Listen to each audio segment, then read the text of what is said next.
Go back to Univision. Go ahead. You cannot deport 11 million. Go ahead. You cannot deport 11 million people. You cannot build a 1900 Go ahead. wall.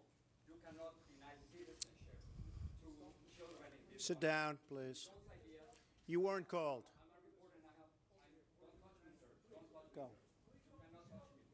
I have the right to ask a question. Okay, that was the beginning of it. Do we have the full answer when he comes back into the Yes, room go that we ahead. can play for our audience? Hi, Chip. Yes. Okay, so I want to go to you now, Ben Ferguson. What do you make of this moment? Who was out of line here? Look, I think Ramos was absolutely out of line. He knows how the press conference works. You point, you call on people. This was not like it was a candidate jumping in a car or walking out of an event. This was an obvious, organized press conference. And Ramos came in, I'm sure thinking, I'm going to stick it to Donald Trump, and my audience is going to love me, and I'm going to make a scene so I can report on the scene. And the reality is it backfired. I mean, this is why people love Donald Trump.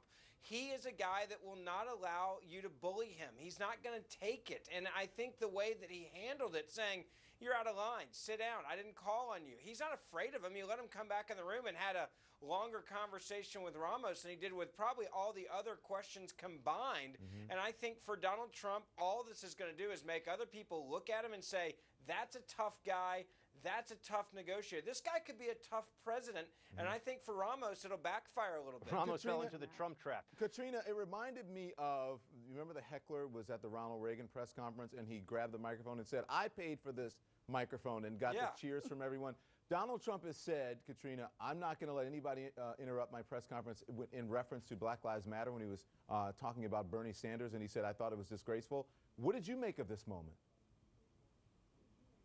Well, I thought it was very Donald Trump, but I also thought that George Ramos obviously had it all planned, and he expected to go in there and definitely create a scene, and that's exactly what was done. And I also agree with what everybody else was saying, which it seems like George was more of an activist, you know, rather than a journalist, because I think that if it was done properly and if he waited for his turn, then Trump would have answered his questions as he did when he came back into the room. You know, I think that everything's going to be twisted about this situation, which is so unfortunate, and it's going to cause another distraction like the Megyn Kelly situation has caused and like the Rosie O'Donnell has caused. And unfortunately, it takes away from the major issues that we as Americans want to hear and creates another distraction. But it's definitely entertaining. But it keeps it on Donald Trump. I mean, one of the things about this is, look, Donald Trump, we've been talking about him now for not days, not weeks, it's now into months. If you're one of the other candidates in the GOP field, this is the worst night you could have asked for, because now no one's paying attention to you. No one's going to cover your event the way it may have been covered. And for Donald Trump and his campaign, as long as we're talking about him, there's an he's important going to keep follow-on winning. to what Ben is saying, and that's that right now we're not talking about the fact that we're all supposed to believe that Joe Biden woke up sometime this week and thought, yeah, maybe I'll run for president. Hillary Clinton is losing to Marco Rubio, who's in a very fractured field, losing in 3 key swing states in the latest polling averages we're seeing. New York Times is reporting on this. This is obvious. No one's talking about that. Instead, we're talking about all this Trump stuff. So while Ben's right in that it's growing the Trump brand for politics, hey, Maria, it's also giving Hillary a giant smokescreen. Maria, before I let you in here, the rest of the Republican Party. All right, Maria, before I want to ask you this question, because he's picking fights with female journalists, as we know after the Fox debate. He's picking fights now with an Hispanic journalist. I don't know if he's picking a fight because, as everyone on the panel mentioned, he wasn't called on. You know, as much as we respect and admire Jose Ramos' work, but he wasn't called on in that moment. So, but what do you think that this is going to have on the Republican Party? Don't they need a female and the Hispanic vote? Desperately, Don. Yes, absolutely. Look, let's be very clear.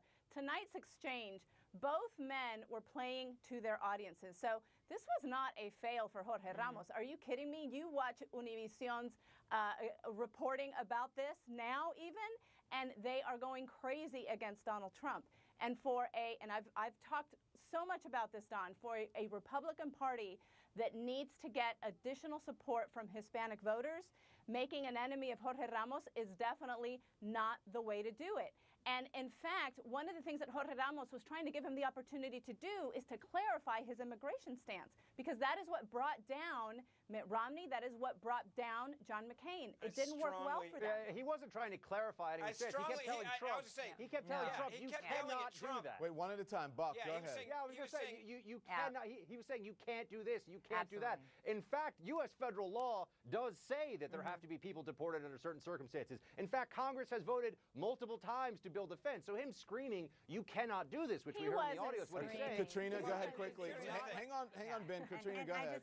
Let's not exaggerate. George Ramos was definitely, but George Ramos was definitely not there to help Donald Trump clarify his immigration Exactly. stance. If anything, Well, he no, was there I to think cause he was more of trying to a give him an of a stir. opportunity to do Yeah. that. One at I a absolutely time. think so. One at a time. Go ahead, Ben. Don, this was a And he- Univision stunt by Ramos. And let's also put this in perspective. If you love Jorge Ramos, you're not going to vote for Donald Trump or any other Republican. So let's not act like Donald Trump did a lot of damage to himself tonight, or the GOP. I love it when people act like, oh my gosh, he ruined something.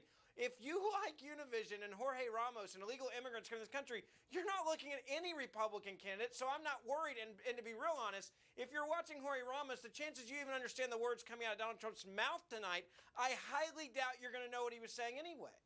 Wow. Okay, whoa, stand by. I watch Univision, Ben. All right, stand by, everyone. Well, Stick but with me. When we come right back, highlights from Donald Trump's rally in Iowa tonight and all the moguls' feuds with reporters and his Republican rivals. We'll be right back.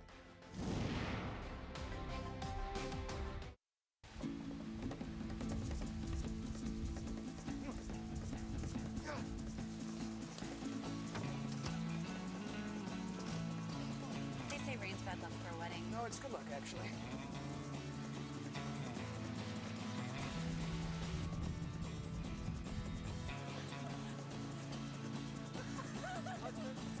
Adventure, it's in our DNA. The new Discovery Sport. Land Rover, above and beyond. Is man kind? Are we good? Go see. Go look through their windows so you can understand their views. Go find out just how kind the he's and she's of this mankind are.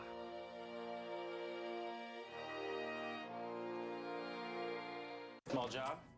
No, I'm doing the whole living room. Hey, you guys should come over later. Behr Marquee Interior Color Collection covers in one coat guaranteed. You're still at it. Behr Marquee, Behr's most advanced interior paint and primer, exclusively at the Home Depot.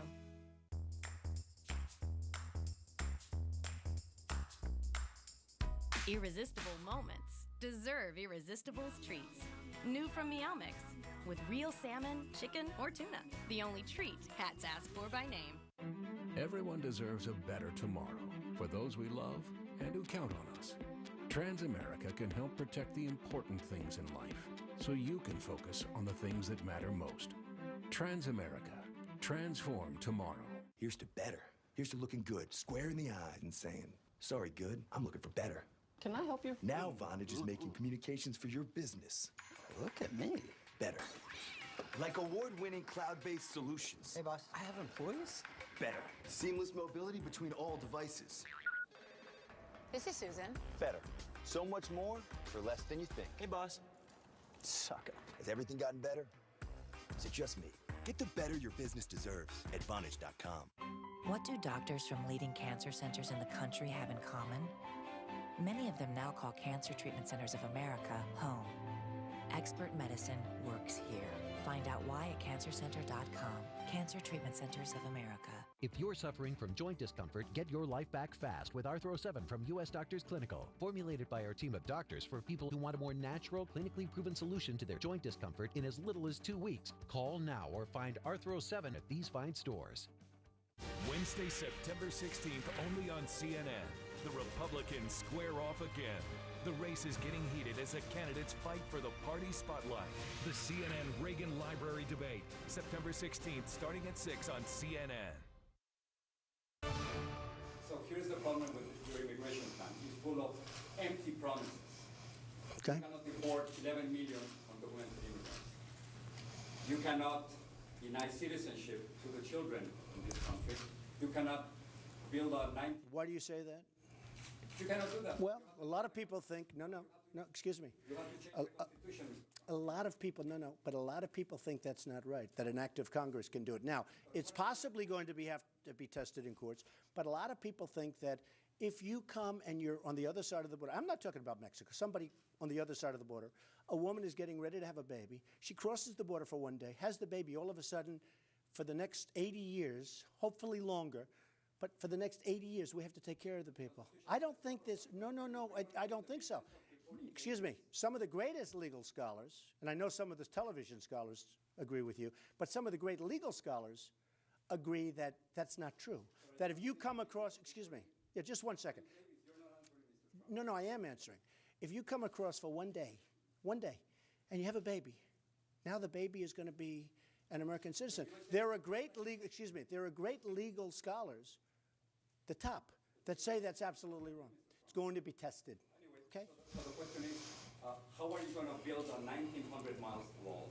Very easy. I'm a builder. That's easy. I build buildings that are 94. Can I tell you what's more complicated? What's more complicated is building a building that's 95 stories tall. Okay? It's unnecessary, it's a waste of time and money. You think so, really? Well, I don't think so. A lot of people don't think so. Almost 40% of immigrants come by plane. They simply overstay their visa, so you would... I don't believe that. Okay, you're right. I don't believe it. And the drugs come, I see them, they have pictures, they have everything crawling over the fences, which are, by the way, this high. I mean, you have fences that are not as tall as I am. Well, they're coming by plane, so... Oh, they're coming by many different ways. But the primary way they're coming is being right through, right past our border patrols, who, by the way, are tremendous people. And they can do the job, but they're told not to. How are you going to deport 11 million undocumented immigrants by... Here's what we're going to do. Ready? Okay. Are you going to bring the army? No. Let me tell you. We're going to do it in a very humane fashion. Believe me, I have a bigger heart than you do. We're going to do it in a very humane fashion. The one thing we're going to do... All over the place. One question? Is there one question you want to ask? Because we got to move on. Because Mr. Trump... Okay. The one thing we're going to start with immediately are the gangs and the real bad ones. And you do agree there are some bad ones. Do you agree with that, or do you think everyone's just perfect? No. I'd ask you a question. Do you agree with that? We have tremendous crime. We have tremendous problems. I can't deal with this. Listen, we have tremendous crime. We have some very bad ones, and I think you would agree with that, right? Okay, there are a lot of bad ones, real bad ones, because, they looked at some of the gangs, they looked at some of the gangs in Baltimore. They looked at some of the gangs in Chicago. They looked even in Ferguson. They got some rough, illegal immigrants in those gangs. They're getting out. Do you mind if I send them out? Now, if they come from Mexico, do you mind if I send them back to Mexico? No, do you mind if I send them back to Mexico? Okay, those people are out. They're going to be out so fast your head will spin, all right? The rest we're going to do, remember, you used the word illegal immigrant. Okay, well, you should use it, because that's what the definition is. No human being is illegal, Mr. Okay, well, when they cross the border, from a legal standpoint, they're illegal immigrant when they don't have their papers. And I want to make it possible, and I think you'll like this. This is the part you're going to like. I want these people, the good people, I want them to come back, and I want them to get documentation and so they become legal. It's going to be, you know what it's called? Management. So you're not used to good management because you're always talking about government. Let me just tell you, wait. Government is incompetent. Guys like Bush and some others that I won't name, they're incompetent people. They don't have it. I agree they can't do it, but I'm a great manager. I know how to manage things. I hire unbelievable people. When I look at the vets, when I look at the VA, we spend billions of dollars and people are treated horribly, horribly. That'll work great. What we're doing here will work great. And we want to get good people back in. And also, let me just tell you. Because you're not giving specifics, that's a problem. I've given you specifics. Great management, and they're going to hopefully come back in very soon. Okay, Buck Sexton is with me, Maria Cardona, Ben Ferguson, and Katrina Camping. Maria, that was a very good exchange. What was wrong with that exchange? What was wrong with waiting for him to call you and have that exchange? It was very good. I agree. It was a terrific exchange, but I think a couple of things happened there. Like I said earlier, they were both playing to their audiences. And yes, Jorge jumped in, and it was part show on his part, but then Trump obviously told him to shut up and then had him kicked out, and then he rethought that and had him brought back in. So again, both men are playing to both of their audiences. And I can't wait to see Jorge Ramos' show tomorrow to see how he is playing all of this, because I guarantee you it was a huge win for him and a huge win for Univision in terms of ratings. I would love for him to come on this show and, I think you should invite talk him. about it. We have invited him, and I would love for him to come on to talk about it. I got to go to Ben Ferguson. Ben, what was wrong with that exchange? I thought it was a pretty pleasant exchange, and I thought there were some specifics in there. Well, there were some specifics, and I think this comes down to class. Ramos knew that he knows how these type of press conferences work, where you sit down and you're called on. He wanted the theatrics to be that I'm Ramos, and I'm standing up for the illegal immigrant, and I'm standing up for Hispanic people, and I'm going after Trump. And I don't think it's going to turn out that way if you actually watch it. Now, they may report on it differently. They may say, oh, I was kicked out and this big man picked me up, and then I forced my way back in. In reality, the smartest thing Trump did was saying he's welcome to come back, but he's going to be polite, he's going to be respectful, he's going to act like every other journalist in the room. I'll have a conversation with him. And again, Donald Trump was very smart to exhaust that debate with him, make it very clear that he was not afraid of him, and I think that's going to play well with voters. So it's a little laughable for Donald Trump or people to be talking about Donald Trump and respectfulness and politeness. He was more respectful than Ramos. She does have a point there, but to that point, he was more respectful than Ramos, though. Yeah. To that point, Buck. I mean, does tone really matter? Because you've heard Donald Trump say, I'm bringing up all this important issues, and everyone's talking about my tone. Basically, and I'm paraphrasing here, darn my tone, I'm saying the right things and I'm ahead in the polls. Does tone matter in that particular situation? Does tone matter, meaning should somebody be respectful of the fact that there's questions and answers and there are Or the way that Mr. Trump handled the situation for both? Well, I mean, look, he got a little aggressive, but it's Donald Trump. And what do we expect? I mean, when someone challenges him in that manner and comes at him with a bunch of talking points, it did, I will say, evolve into a more beneficial discussion for both sides. And I think it is true that both sides, meaning that the Ramos supporters and Trump supporters, will come away from that saying, yeah, my guy did a really good job, so to speak. And at the end, they got into some issues like, for example, deportation of gang members. I mean, deportation of criminals, criminal illegal aliens is something that the administration already has been thinking about and talking about more, not doing a very good job of it, I might add. So there are some issues they were able to get out there. But look, Trump is Trump. And if you like Trump, then you saw more of what you like tonight. If you don't, you find this whole thing unfathomable. You think the GOP is having an out-of-body experience, and you cannot make heads or tails of the whole thing. So I don't think any of that changes after tonight. Katrina, I agree with that. Katrina, do you think that this is different? That Ben Ferguson has a point that it may be reported in certain media in a different way. Do you believe that Univision may spin it in a certain way to be favorable to Jorge Ramos, or is absolutely you do? Absolutely. And I feel like as I'm listening to this exchange, as an American, I'm so frustrated because I feel like, again, people are losing sight of what Donald Trump is trying to say. What he's saying is that people should come to this country legally. And I know about that process very well because my husband's going through it right now, and it's extremely expensive. So there's more incentive for people to come over to this country illegally. So all he's saying is, let's make the process to come here legally easier and less expensive, so there's more incentive to do that. And if people cross the border that are not supposed to be there, let's make sure that they're sent back. But of course, what the media is doing is twisting and turning everything that he's saying, and what's so frustrating as an American is that the point is not getting across. People are so worried about his fights with Megyn Kelly and his fights with George Ramos now. And let's talk about the real issues. Part let's of talk that's about his the fault. issues that we as Americans care about. Forget it. But I here's don't think the issue. Go ahead, Katrina. Katrina, finish your thought. No, I don't think it's his fault. I think it's the fact that everything that he says gets misconstrued. I mean, this immigration thing, like I'm overhearing about the same thing about him claiming certain things about the Hispanic population. I'm a Hispanic woman. I'm not offended by what he's saying. I understood exactly what You're he's saying. You're in the minority. I have to tell you that. Okay, let her finish. Let her finish.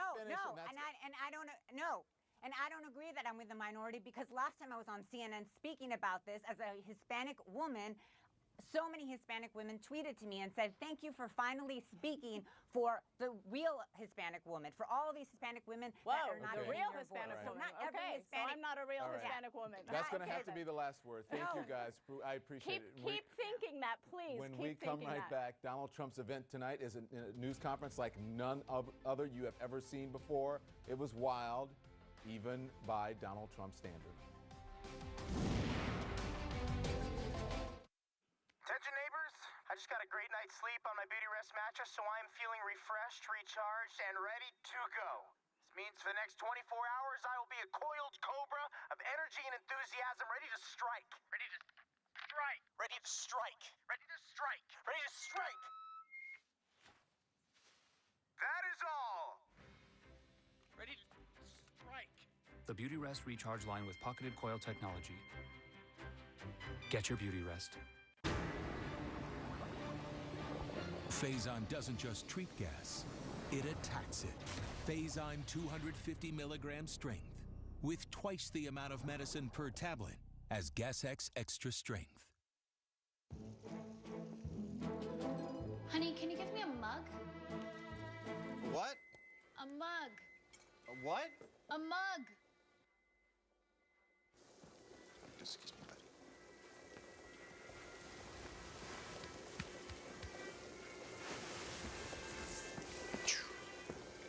Ready to renovate? Houzz can help with your dream project. Get ideas, shop for products, and find the best professionals. Go to houzz.com and get started.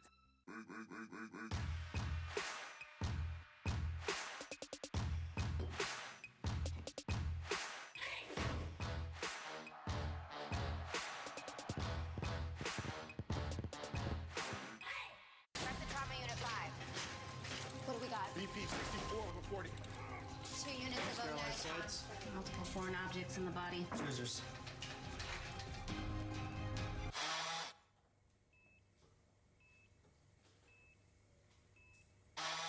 If you're the guy from the operation game, you get operated on. It's what you do. If you want to save 15% or more on car insurance, you switch to Geico. It's what you do. On the next Death Row Stories, was Kevin Cooper framed? I began to learn all of the facts about the evidence destruction, false testimony. Death Row Stories, Sunday at 10 on CNN.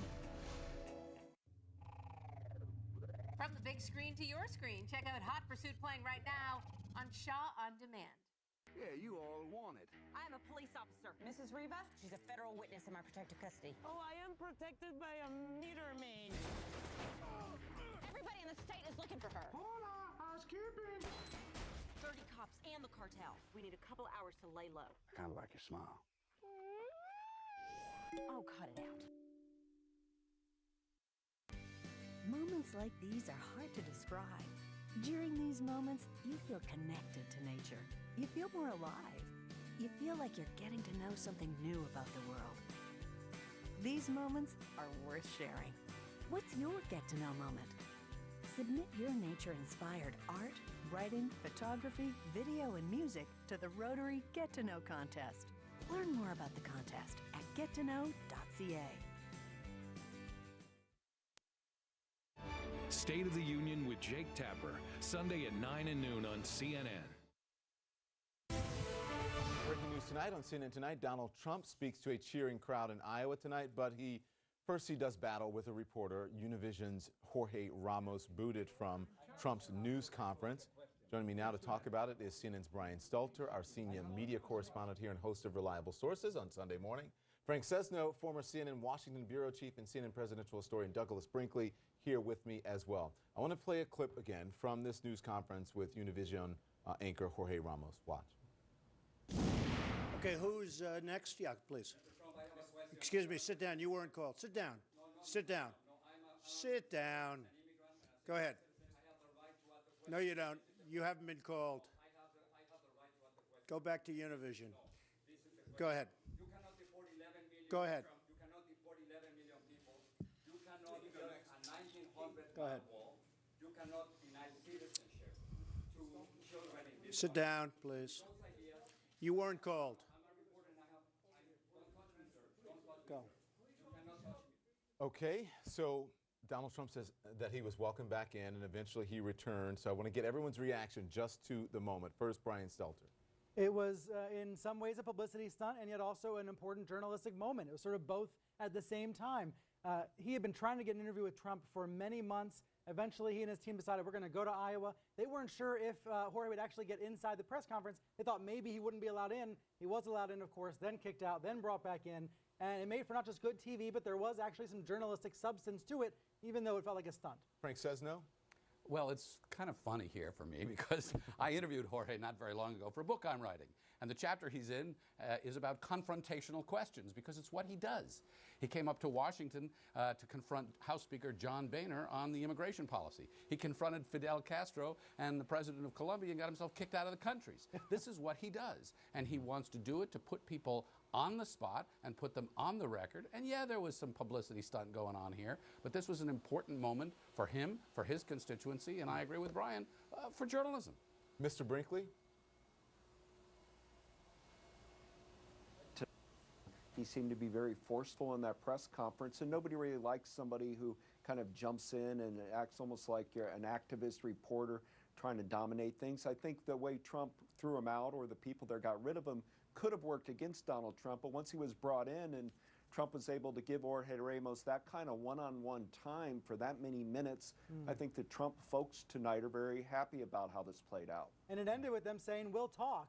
You know, Fusion, Univision telling me tonight they definitely want to get an in-depth interview between Trump and Ramos. We'll see if that actually happens. But look where we are now. Over the weekend, it was all about Biden and Warren. Now we're back to talking about Trump and about immigration.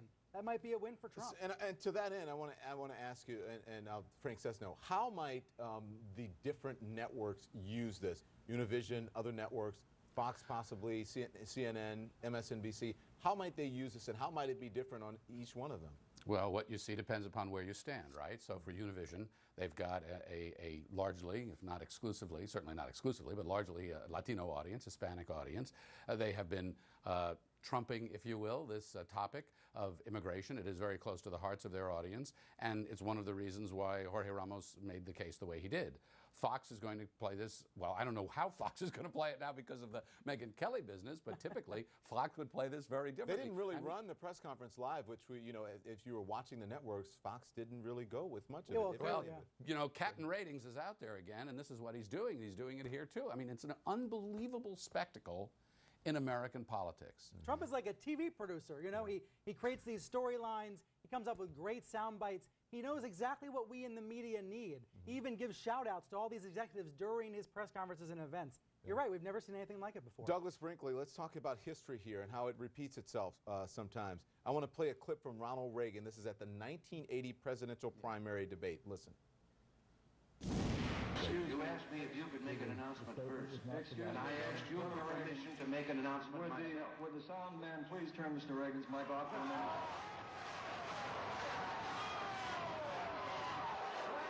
Is this on? Mr. Green, did you turn that microphone off? You asked for me if you would... I am paying for this microphone, Mr. Douglas Brinkley, immediately I thought of that. Reagan said he believed that this incident is what helped take him to the White House. What is this going to do for Donald Trump? I immediately thought of that too, Don. I heard you mention it earlier. It rang that Reagan bell. I think it helps Trump.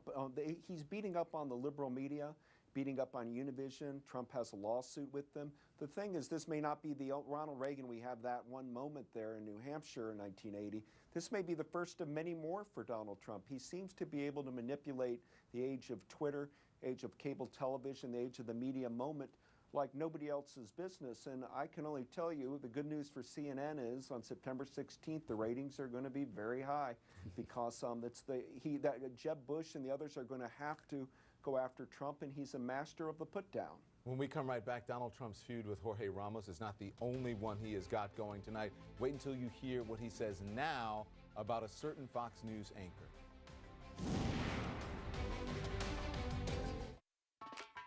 If I want to go up, hello. If I want to go down, hello. But then if I want to come back again, it's perfect. And there you have it. And now, through September 13th, save hundreds on select Tempur-Pedic mattresses and adjustable bases. Change to Tempur-Pedic. When you're not confident your company's data is secure, the possibility of a breach can quickly become the only thing you think about.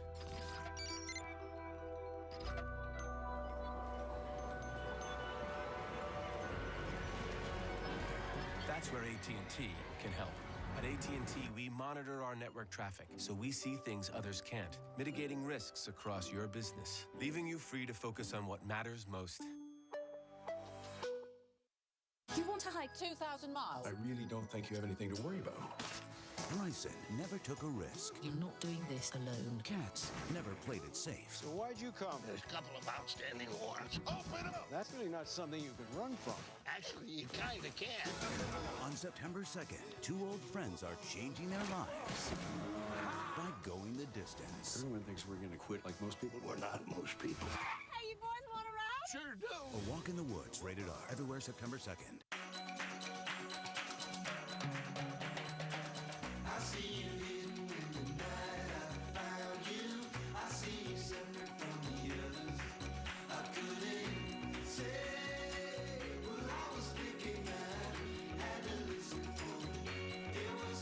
Most weekends only last a couple of days. Some last a lifetime. Hampton, we go together. Always get the lowest price, only when you book direct at Hampton.com. Next.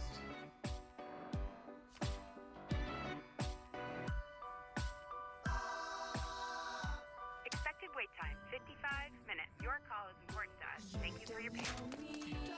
In the nation, we know how it feels when you aren't treated like a priority. We do things differently. We'll take care of it. We put members first.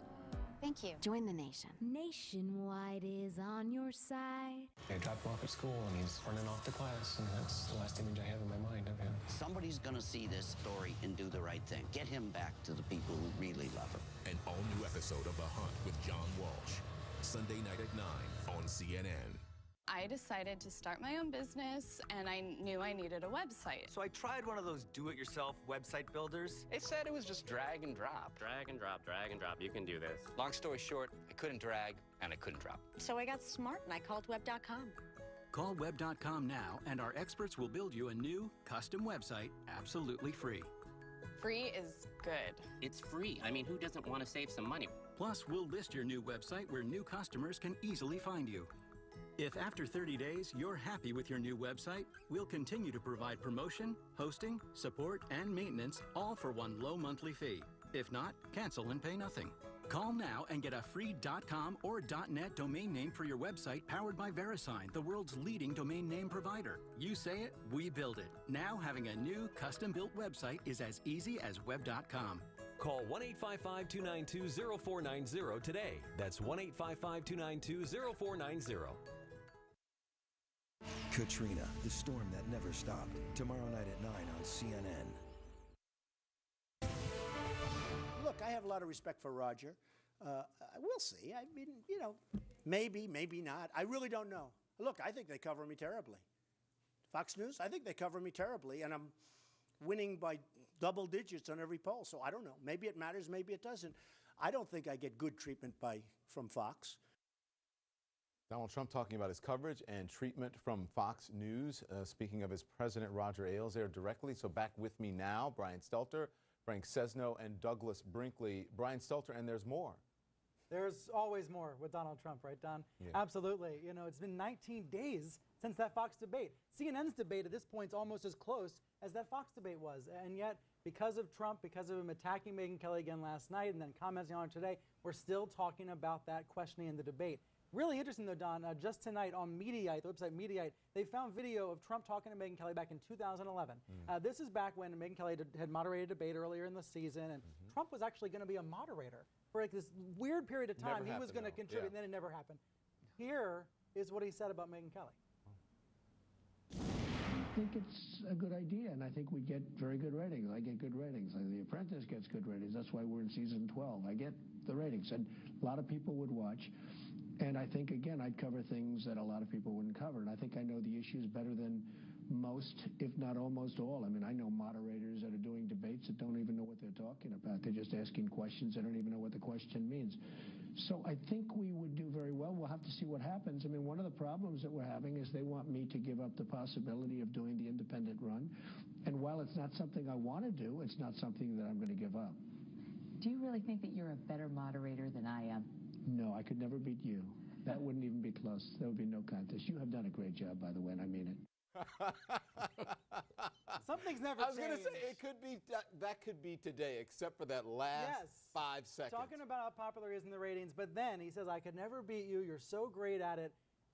He's not saying that now, obviously. There's no love lost between the two of them. Megyn Kelly's been trying to take the high road here. But the fact that Roger Ailes came out today and so forcefully, vigorously defended Megyn, I've never seen anything like it. I've been monitoring, covering Fox News for over a decade. I've never seen a statement like this so forcefully in defense of a star like Megyn Kelly. I have to ask you, Frank says, no, listen, people get divorces all the time. You don't stay in love with the person you're in love with always. Yeah, I'm not sure this is a divorce or a quibble or what. I don't know what they're doing. I don't know whether Donald Trump is in character or caricature here. But here's what he's done, and it's really quite remarkable because now we're talking about Megyn Kelly. A moment ago we were talking about Jorge Ramos. He's attacking the media across the board. Well, guess what? He's read the polls. The public holds the media in some of the lowest regard it's ever held media, as with all the other institutions that Donald Trump is attacking. He is a state of mind. Yeah. And that's what I think we hear when he speaks like this. It is a state of mind, and it resonates with so many people because they hold so many institutions in frustratingly, agonizingly low regard. Is he the only, and I don't want to say take Fox News down, but is he really the only person who can criticize Fox News in a way that makes them concerned that he actually might make a dent? That is really... It's a little like Nixon goes to China here, you know? I mean, for Donald Trump to do this. Talk about that, Douglas Brinkley. Well, look, there's a lot of personalities at Fox News. I hear all the time Donald Trump praising Sean Hannity, praising Bill O'Reilly.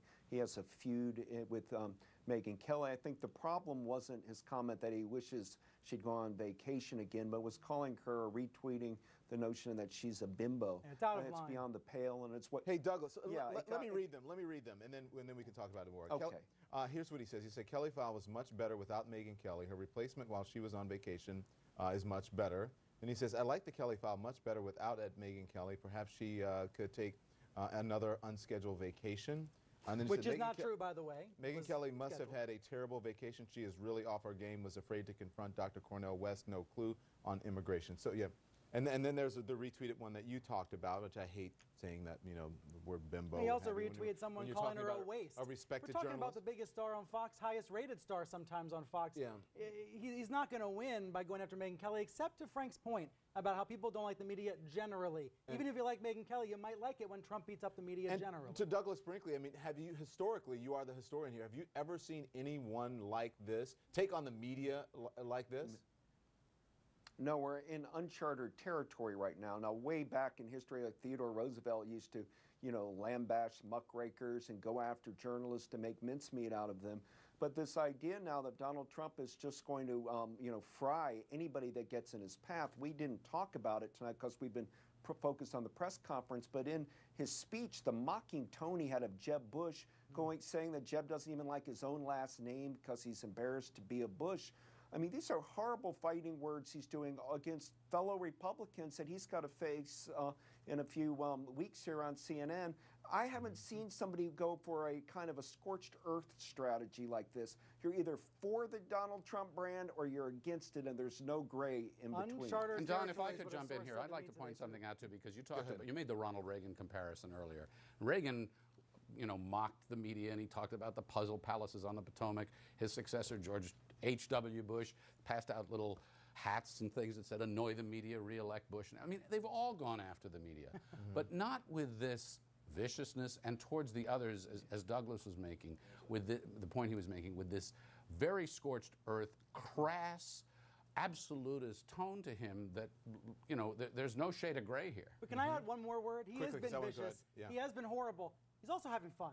Yeah. He's also having fun, and nobody else seems to be having fun. Yeah. My wife pointed out to me tonight as she was spellbound by another Trump event. This guy seems to be having a good time. People like to hang out with other people that are having a good time.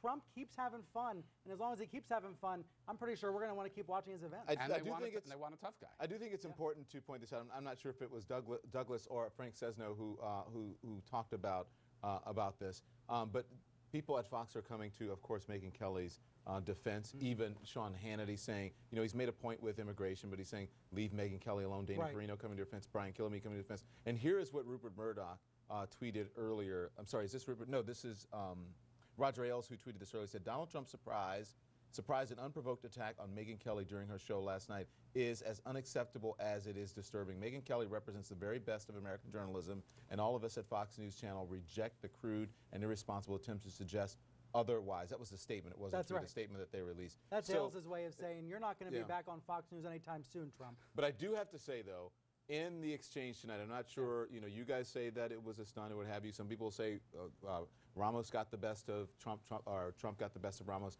I did think that in the beginning it made him seem strong, meaning Trump, and then also to be a gracious person because he allowed him back in to answer as many questions as he really wanted to. That's right. It went on for 4 or 5 minutes. Nobody else was going to get that treatment from Trump. Ramos was given the floor, given the chance to go on and on. And I'm sure Ramos is going to say he appreciates the fact that Trump at least let him talk like that. And we thank Mediaite for that clip because it was it certainly added some texture and context to what we're talking about tonight. Thank you all. Appreciate it. When we come right back, Donald Trump is a $10 billion candidate, but does that make him the man to handle our economy? We'll be right back. Welcome to Smarter Investing. At Betterment, we've created automated investing to help people make better financial decisions and reach their goals. We make your life better by helping you manage your money, invest for your personal goals, and stay on track for retirement. The revolution of smarter, more straightforward, personalized investing has started, and we're leading the way. It's the recon mission for Tango 165. The endless search for the best berries. A midnight run for Tacos El Pastor. And the empty roads of Dawn Patrol. This is summer driving. If driving matters to you, come to the Mazda Summer Drive event, where we'll make your first 2 payments on any new 2015 Mazda. If you have moderate to severe plaque psoriasis, isn't it time to let the real you shine through? Introducing Otezla, a Premolast. Otezla is not an injection or a cream. It's a pill that treats plaque psoriasis differently. Some people who took Otezla saw 75% clearer skin after 4 months. And Otezla's prescribing information has no requirement for routine lab monitoring. Don't take Otezla if you are allergic to any of its ingredients. Otezla may increase the risk of depression. Tell your doctor if you have a history of depression or suicidal thoughts, or if these feelings develop. Some people taking Otezla reported weight loss. Your doctor should monitor your weight and may stop treatment. Side effects may include diarrhea, nausea, upper respiratory tract infection, and headache. Tell your doctor about all the medicines you take and if you're pregnant or planning to be. Ask your doctor about Otezla today. Otezla. Show more of you. There's a war going on out there. They're killing people. We gotta get to the American embassy. Dad, look out! Do not shoot! No escape. Rated R. Here's to better. Here's to looking good, square in the eyes, and saying, sorry, good, I'm looking for better. Can I help you? Now Vonage is making communications for your business. Look at me. Better. Like award-winning cloud-based solutions. Hey, boss. I have employees? Better. Seamless mobility between all devices. This is Susan. Better. So much more for less than you think. Hey, boss. Sucker. Has everything gotten better? Is it just me? Get the better your business deserves at Vonage.com. Everyone deserves a better tomorrow from a lifetime of hard work. Transamerica can make it simple to plan and save for retirement, so you can focus on the things that matter most. Transamerica. Transform tomorrow. Is man kind? Are we good? Go see. Go look through their windows so you can understand their views. Go find out just how kind the he's and she's of this mankind are.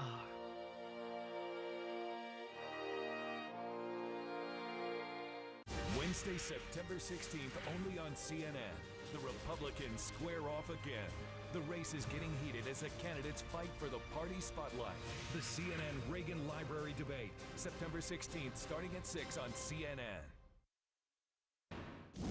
Tough times on Wall Street, and Donald Trump says he is the man to make America rich again. So what would the economy look like under a Donald Trump administration? Joining me now is Dylan Ratigan, creator of CNBC's Fast Money, the creator and what's called the chief skeptic at Tasty Trade. Is that a good job title or what? I guess so, it is. Chief skeptic. I worked for 2 decades to be the chief skeptic at Tasty Trade. Okay, so let's get into this. So day 2 of losses. I mean, not as more big than today. that, really. But I mean, we're 4 or 5 days in. At the end of the day, is this all good? Is this turmoil good for Donald Trump's candidacy? Because he is saying, listen, I predicted this. China is... Oh, yeah. I mean, there's no question. This is a home run for Donald Trump. And remember, the same way the financial crisis was a home run for Barack Obama coming into 2008, anybody who is an anti-establishment outside candidate in a political environment, let alone a presidential election year, is hugely advantaged to fear and anxiety about the economy. Fear and anxiety about the economy or about the stock market always comes back to the incumbent political party. So to the extent to which Donald Trump is the outsider looking in, he is incredibly well positioned to drive all sorts of counter narrative against the Democrats, against Hillary Clinton, against against Barack Obama, and really in his favor. Whether that's accurate or not is is irrelevant, quite honestly. Exactly. That was my next question. Just because it's good for Donald Trump doesn't mean that Donald Trump is good for America. So this gives him momentum because whatever part he wants to take and make his own, he can. I mean, it's like me. I can sit here and tell you how to do a cable news show all day, but actually having to show up and host and do a cable news show is it's a much harder thing to do. I can tell you how to make a movie. Anybody who's doesn't have to do it, which is what Donald Trump doesn't have to be the president. He's not responsible for economic policy. He is a phenomenal television personality. He's a brilliant man, by the way, and he's incredibly capable at portraying himself as a man of authority. However, his actual track record as an actual businessman is borderline, I won't say fraudulent. He is somebody who plays the role of a billionaire businessman without ever actually creating the value of a billionaire businessman. But you can't discount his wealth and what he has. I would never discount his wealth any more than I would discount Kim Kardashian's celebrity. But it doesn't mean that Donald Trump is a legitimate billionaire businessman. It means that his inheritance from his father allowed him to portray himself as a billionaire businessman, as a character in New York, and then project the identity of billionaire businessman, which he inherited, and then monetize that by licensing his identity to actually generate income, which is very different than being Steve Jobs or Elon Musk or Mike Bloomberg, where you invest money, forget even starting at the bottom, actually creating something of value for other people. I have which to he push does back not on do. you because Please. he could have sat on the money. He could have lost the money. He's a brilliant promoter. He created a magnificent identity. But let me get the question in. Value. Let me get the question in. But what this is, people are saying it's not so much about that if whether he's a policy wonk or not. If he knows he's a good manager, and we need a good manager. What is the evidence that he is a good manager, Don? He has declared bankruptcy multiple times. If he mismanages the American economy, is he going to default on U.S. debt? Because the Donald Trump mechanism of financial reconciliation in the private sector, which he says is, quote, good business, is declaring bankruptcy and not paying his creditors. And the day that is American foreign policy is a very sad day for America. And if this man's claim to fame as a businessman is that he is willing to and happily and proudly willing to not pay his creditors as a matter of, quote, good business, that is not how America wants to run itself. I have got literally just a few seconds here. You worked at Bloomberg, and you talked about... for a decade, give or take, yes. He said he's going to bring all these people in, Carl Icahn, all these guys who know how to negotiate. I've got to quickly here. That Don said, or that Donald Trump said that. Great. That's absolutely, I mean, again, you can say anything. Yeah. You can say anything. I mean, Donald Trump can say anything, and he is. All right. I've got to run. It's a pleasure. Thank you. More energy next time. We come right back. More fireworks from Donald Trump's Iowa event tonight, plus the rivalry that may change everything on the Democratic side with Joe Biden's run, and whether Hillary Clinton he's going to take on Hillary Clinton. We'll be right back.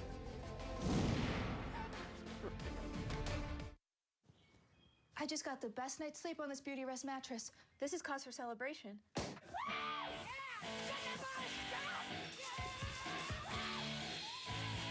The Beauty Rest Recharge line with pocketed coil technology. Get your Beauty Rest. T-Mobile knows your business doesn't stop at the border. That's why we're giving you coverage in 3 countries for the price of 1. Get 4G LTE data in Mexico, Canada, and the U.S., plus unlimited calls and texts to and from all 3 countries at no extra charge. One of the things I love best about T-Mobile is how easy they make it to do business in Mexico and Canada. Get up to $350 per line when you switch your business to T-Mobile at Work today.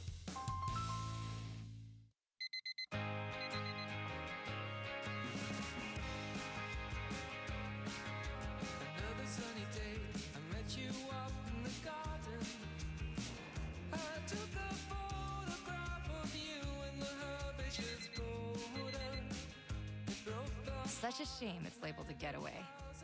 Life should always feel like this. Hampton, we go together. Always get the lowest price, only when you book direct at Hampton.com.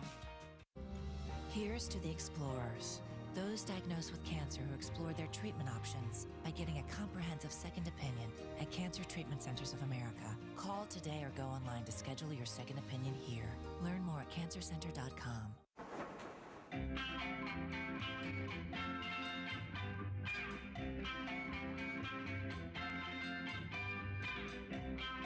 In the nation, we know how you feel about your car. So when coverage really counts, you can count on Nationwide. Because what's precious to you is precious to us. Just another way we put members first. Join the nation. Nationwide is on your side. You all look kind of fresh. Tell me something about your fashion. All right, stop what you're doing, because I'm about to ruin the image and the style that you're used to. Being fresh is more important than having money. I only wanted money so I could be fresh. It is an expression of aspiration. Fresh. The more risk you take, the more respect you get. You feel free, then you're probably going to dress like you're free. From the streets to billion-dollar empires, Fresh Dressed, September 3rd on CNN. Get ready, Canada. This is gonna be big. Bam! Yes!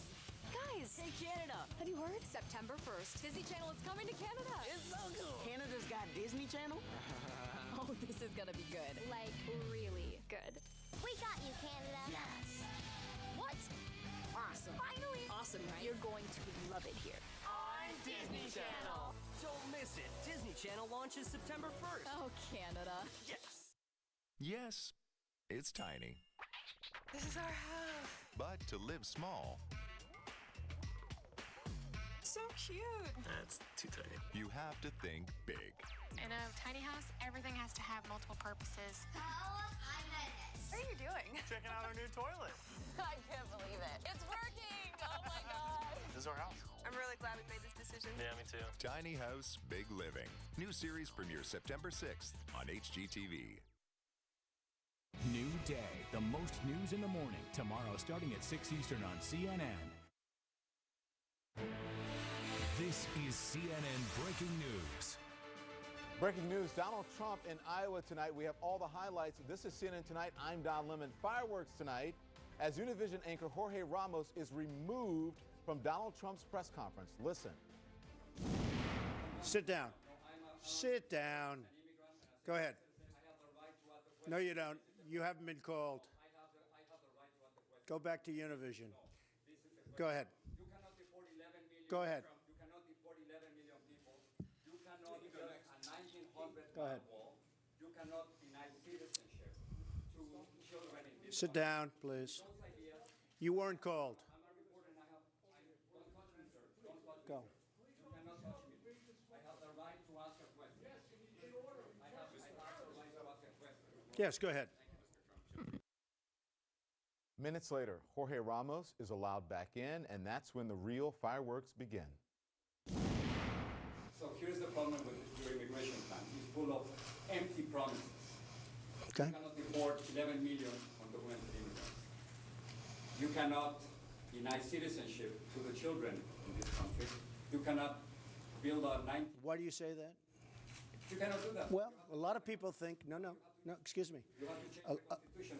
A lot of people, but a lot of people think that's not right, that an act of Congress can do it. Now, it's possibly going to have to be tested in courts, but a lot of people think that if you come and you're on the other side of the border, I'm not talking about Mexico, somebody on the other side of the border, a woman is getting ready to have a baby, she crosses the border for one day, has the baby, all of a sudden, for the next 80 years, hopefully longer, but for the next 80 years, we have to take care of the people. I don't think this, no, I don't think so.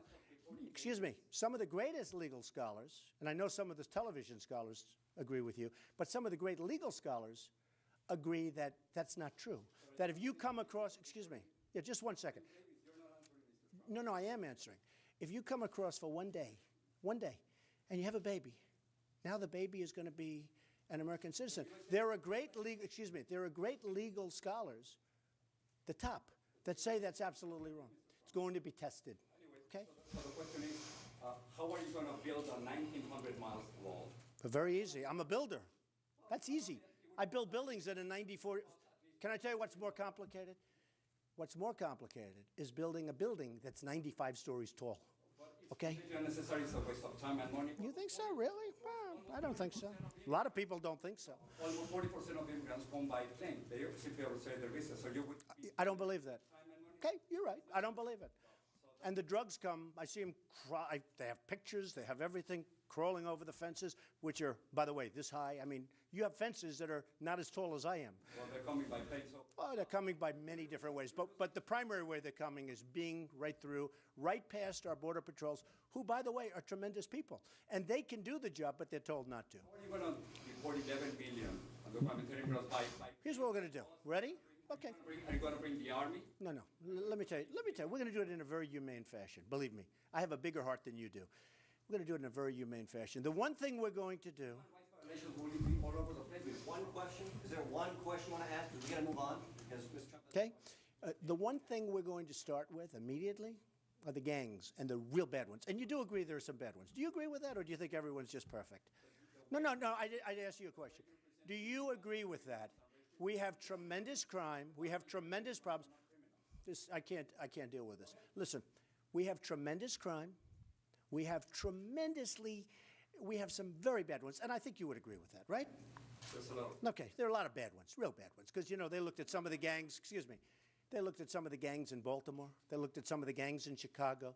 They looked even in Ferguson.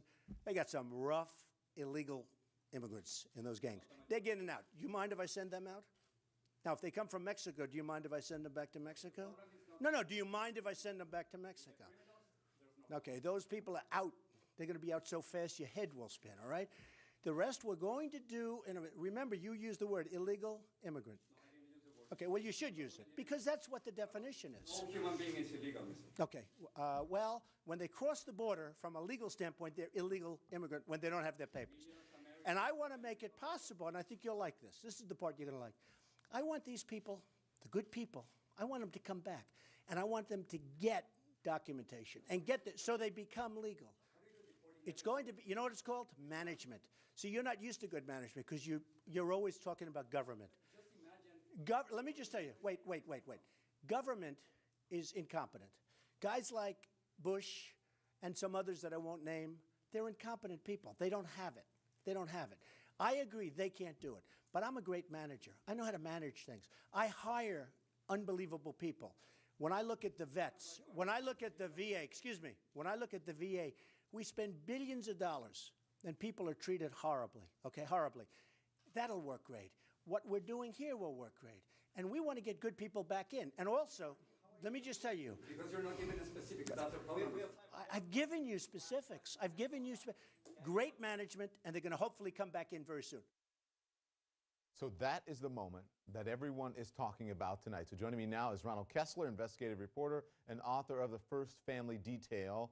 Also, Kayleigh McEnany, editor of Political Prospect. Republican strategist Brett O'Donnell, who is an advisor to Senator Lindsey Graham, and former Congressman Connie Mack, who supports Jeb Bush.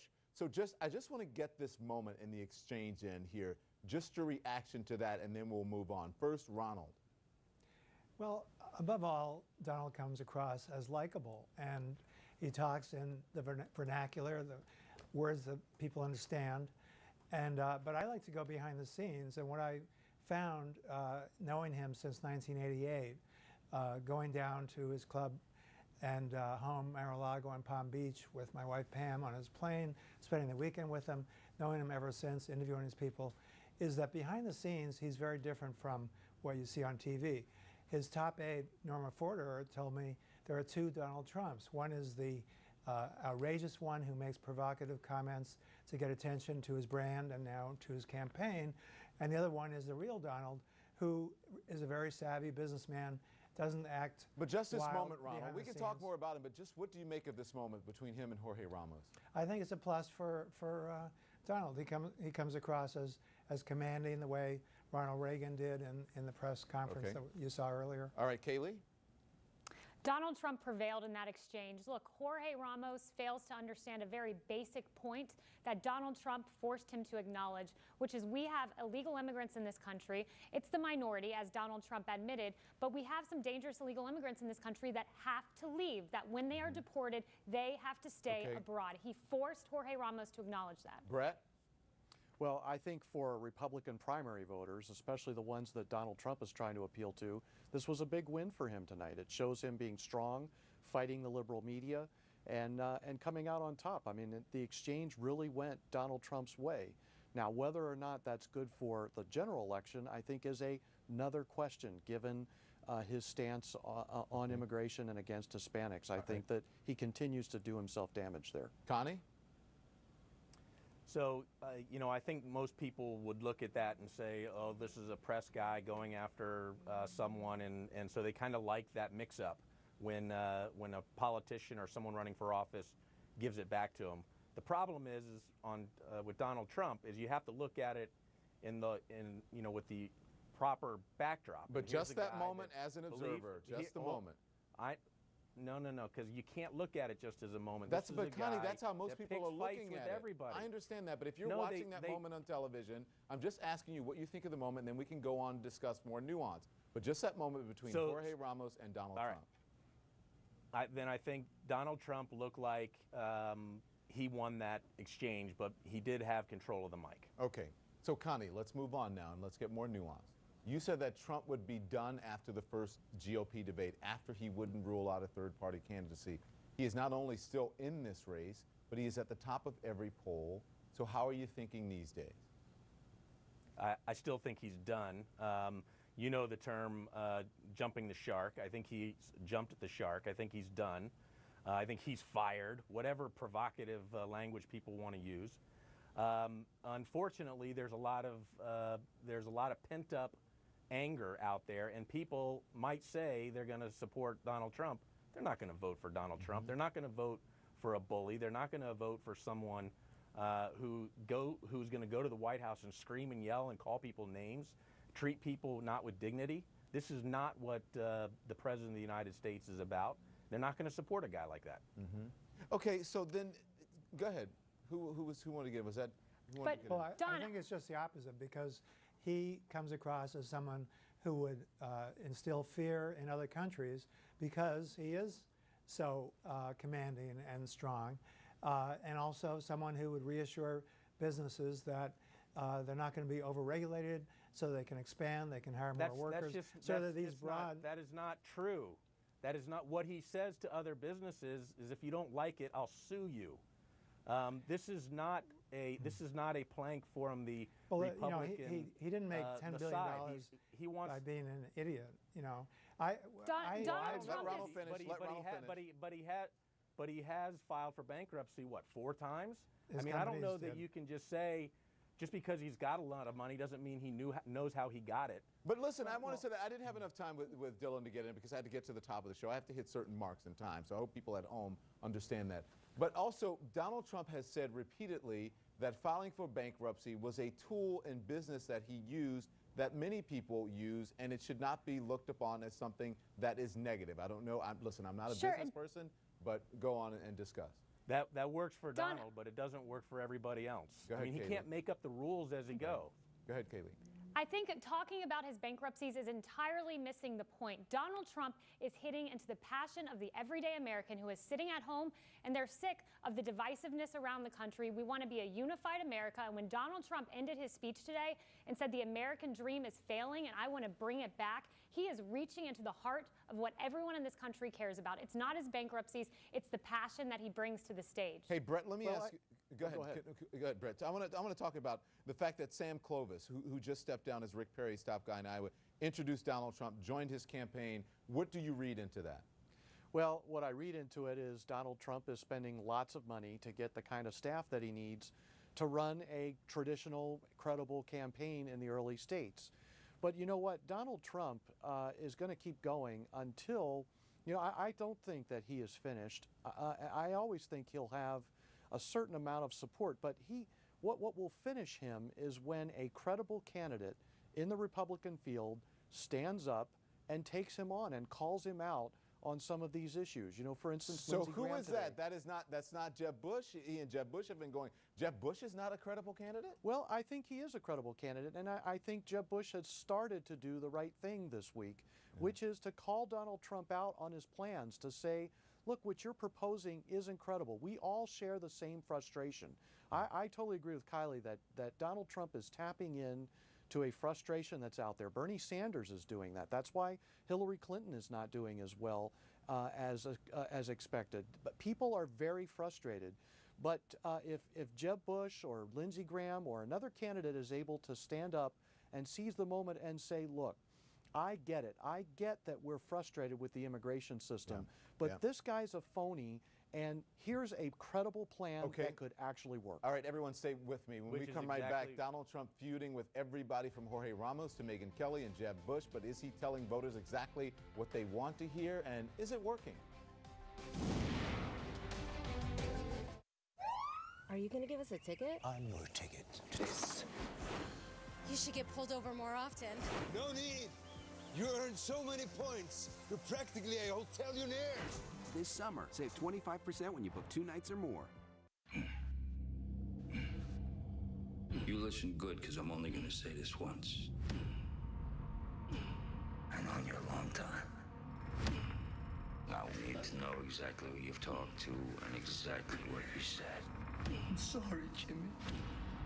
Do you know what I do to rats? I had no choice. You always have a choice. You just happen to make the wrong one. Rated R. In the nation, we know how it feels when you aren't treated like a priority. We do things differently. We'll take care of it. We put members first. Join the nation. Thank you. Nationwide is on your side. If you struggle with type 2 diabetes, you're certainly not alone. Fortunately, many have found a different kind of medicine that lowers blood sugar. Imagine what it would be like to love your numbers. Discover once daily Invokana. It's the #1 prescribed in the newest class of medicines that work with the kidneys to lower A1C. Invokana is used along with diet and exercise to significantly lower blood sugar in adults with type 2 diabetes. It's a once daily pill that works around the clock. Here's how. The kidneys allow sugar to be absorbed back into the body. Invokana reduces the amount of sugar allowed back in and sends some sugar out through the process of urination. And while it's not for weight loss, it may help you lose weight. Invokana can cause important side effects, including dehydration, which may cause you to feel dizzy, faint, lightheaded, or weak, especially when you stand up. Other side effects may include kidney problems, genital yeast infections, urinary tract infections, changes in urination, high potassium in the blood, or increases in cholesterol. Do not take Invokana if you have severe kidney problems or are on dialysis. Stop taking and call your doctor right away if you experience symptoms such as rash, swelling, or difficulty breathing or swallowing. Tell your doctor about any medical conditions, medications you are taking, and if you have kidney or liver problems. Using Invokana with the sulfonylurea or insulin may increase risk of low blood sugar. It's time. Lower your blood sugar with Invokana. Imagine loving your numbers. There's only one Invokana. Ask your doctor about it by name. It was a sight beyond my own imagination. They keep asking us, when are the buses coming? I don't know. It's a horrific sight. There's a man dead on top of a car just a few feet away. Anderson Cooper returns to the Gulf Coast. 10 years later, it's still mind-boggling to remember exactly what it was that happened here. But has the storm passed? I still feel like I left the mission uncompleted. Katrina, the storm that never stopped. Tomorrow night at 9 on CNN. You notice Jeb never uses his last name? Why? Because he's ashamed of it. Why? But if I were Marco, but in particular, if I was Jeb, I wouldn't say Marco's a good friend of mine. Marco did something that he wasn't supposed to do. He ran. I've never said this before. And I watch these two guys, and they're hugging, and they're kissing, and they're holding each other. Very much like actually Chris Christie did with the president. Very much. No, I'm only kidding. No, but they're hugging and they're kissing. They're hugging and they're kissing, and they're proclaiming their great deep love for each other. And I'm saying, politicians all talk, no action. It's all bull. We got to stop. We need people that are going to take us to the promised land. So back with me now is Ronald Kessler, Kayleigh McEnany, Brett O'Donnell, and Connie Mack. So Connie, you're a supporter of Donald Trump. He's talking about Jeb Bush. Bush is not even... You're a supporter of Jeb Bush, excuse me. So the question is, Jeb Bush is not even close to Donald Trump in the polls. Why is Donald Trump punching down? You know, because he probably knows that he's on the wrong side of this as well. If he's smart, he knows it. You know, I think he's just flailing at anything, and anything that gets him attention, he'll do it. And if he gets to call out Jeb, then that gets him attention, and he's willing to do it. He's not a serious candidate. He's all about the show. He's a promoter. He doesn't have any real ideas, and the ideas he has now weren't the ideas that he had even 5 years ago. This is a guy that doesn't know where he stands, doesn't know what he believes in. He's out there spewing all of these things. He can't win in a general election. But then, He's not going to win the primary. It is August. It is August, the year before this whole election. And I think Connie, I've got to ask you this. He's Connie, a small man. Most people would not be even discussing Jeb Bush if Donald Trump, quite honestly, was not attacking him, was not going after him. So my question again is, why is he focused on Jeb Bush? Because he knows that Jeb Bush is the threat. He knows that Jeb Bush has the brain and has the ideas that people are going to be attracted to. And the only way a bully can win in those fights is to try to keep you down. Okay. And so he wants to Can I just say something here? He's not exclusively talking about focused on. Go ahead, Ronald. I really got into what Donald is all about. Not words that are uttered, not campaign speeches, but how did he build his business? How does he treat his employees? What is he all about? And what I found was that he is a very savvy businessman. I sat in on his meetings with architects, lawyers. He would actually take a felt pen and draw where he wants a particular alcove to be. I went out to his golf course that he was building.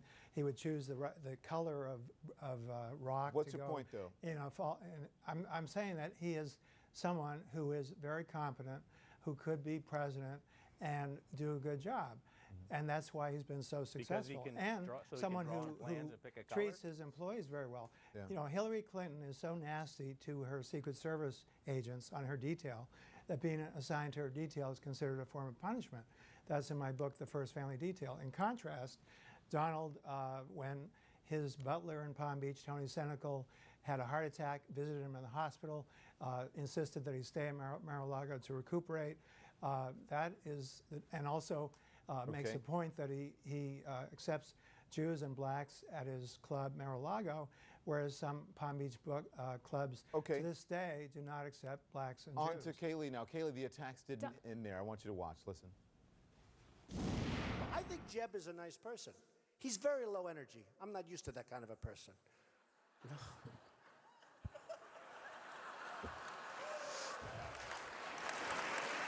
I'm just not used to it. I'm used to, dealing with killers, people that go, I mean, negotiating with Japan, negotiating with China. When these people walk in the room, they don't say, oh, hello, how's the weather? It's so beautiful outside. Isn't it lovely? How are the Yankees doing? Oh, they're doing wonderful, great. They say, we want deal. He'd jump out of the seat. But I watched, by the way, before I say this, who would you rather have negotiating against China, against Iran? What a deal that is, okay? You talk about incompetent people. Against anybody, Jeb Bush, Hillary Clinton, or Trump. I think so. So, Kayleigh, who does all of this help? Does it help Trump, or does it help Bush, or who does it help? It doesn't help Trump. If anything, it brings Bush's name into the discussion. And I think you posed an excellent question when you asked, why is Donald Trump punching down? Look, Donald Trump needs to realize he's hit into the passion of the everyday American, but he doesn't serve himself well by attacking other GOP candidates. It's a clear violation of Reagan's 11th commandment, thou shalt not attack a fellow Republican. It's not helpful. We saw him viciously attack Megyn Kelly. Again, not helpful. Donald Trump needs to step back and control himself. He has this predisposition of attacking anyone who attacks him, and he needs to step back and realize where he's at and that he has to dial in that part of his personality. Brett, the people who are the happiest over what Donald Trump is doing right now are Hillary Clinton and Barack Obama, because they're getting a free pass. Tonight, you've spent hours talking about Donald Trump and Jorge Ramos, when instead we could have been talking about Hillary Clinton and her emails and that scandal and the bad Iran deal. But instead, we focused on a 4-minute exchange between Jorge Ramos and Donald Trump because it's great television. Those are the people who are celebrating Hillary Clinton and Barack Obama. I'm not going to say that you're at all wrong, but if you really want to watch, if you really are paying attention to what's going on, Jorge Ramos, who is Hispanic, Jorge Ramos, who is Hispanic, goes to a press conference. He asks a question. Donald Trump says, I did not call on you. It's really sort of a microcosm of what's happening with the entire immigration debate. I want you to wait your turn. No, I have the right to ask this question. No, I want you to get out. And then as Donald Trump says, but I'll allow the good people to come back in. I mean, think about it. So it's not just because it's good television, but think about the analogy that's happening here. It's exactly what the immigration debate how Donald Trump is portraying the immigration debate in this country. It's not just good television. I agree with that, but it's not, I don't think it rises to the level of covering everything else, every other issue. I mean, there are other issues to be talking about, and quite frankly, Donald Trump needs to be talking about those issues. He needs to be focused on the Democrats and how he's going to take them on, rather than taking on Republicans. He takes on Republicans more than he takes on Democrats. And at a certain point, I mean, this is free advice to Donald Trump, at a certain point, Republican primary voters are going to go, we're looking for the person who's going to be the captain of our team, not the person who kills all the players. Yeah. And so I think that, Donald Trump would serve himself well by focusing his attention on Hillary Clinton. Well, this is what we're going to see. Thank you, guys. I appreciate you joining us here on CNN tonight. There's never been a candidate quite like Donald Trump, but what is the secret of his appeal to voters? I'm going to ask the New York Times' Frank Bruni. That's next.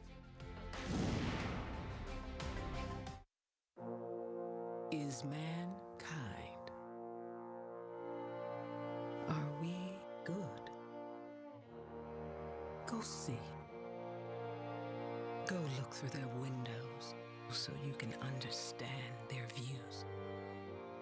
Go find out just how kind the he's and she's of this mankind are.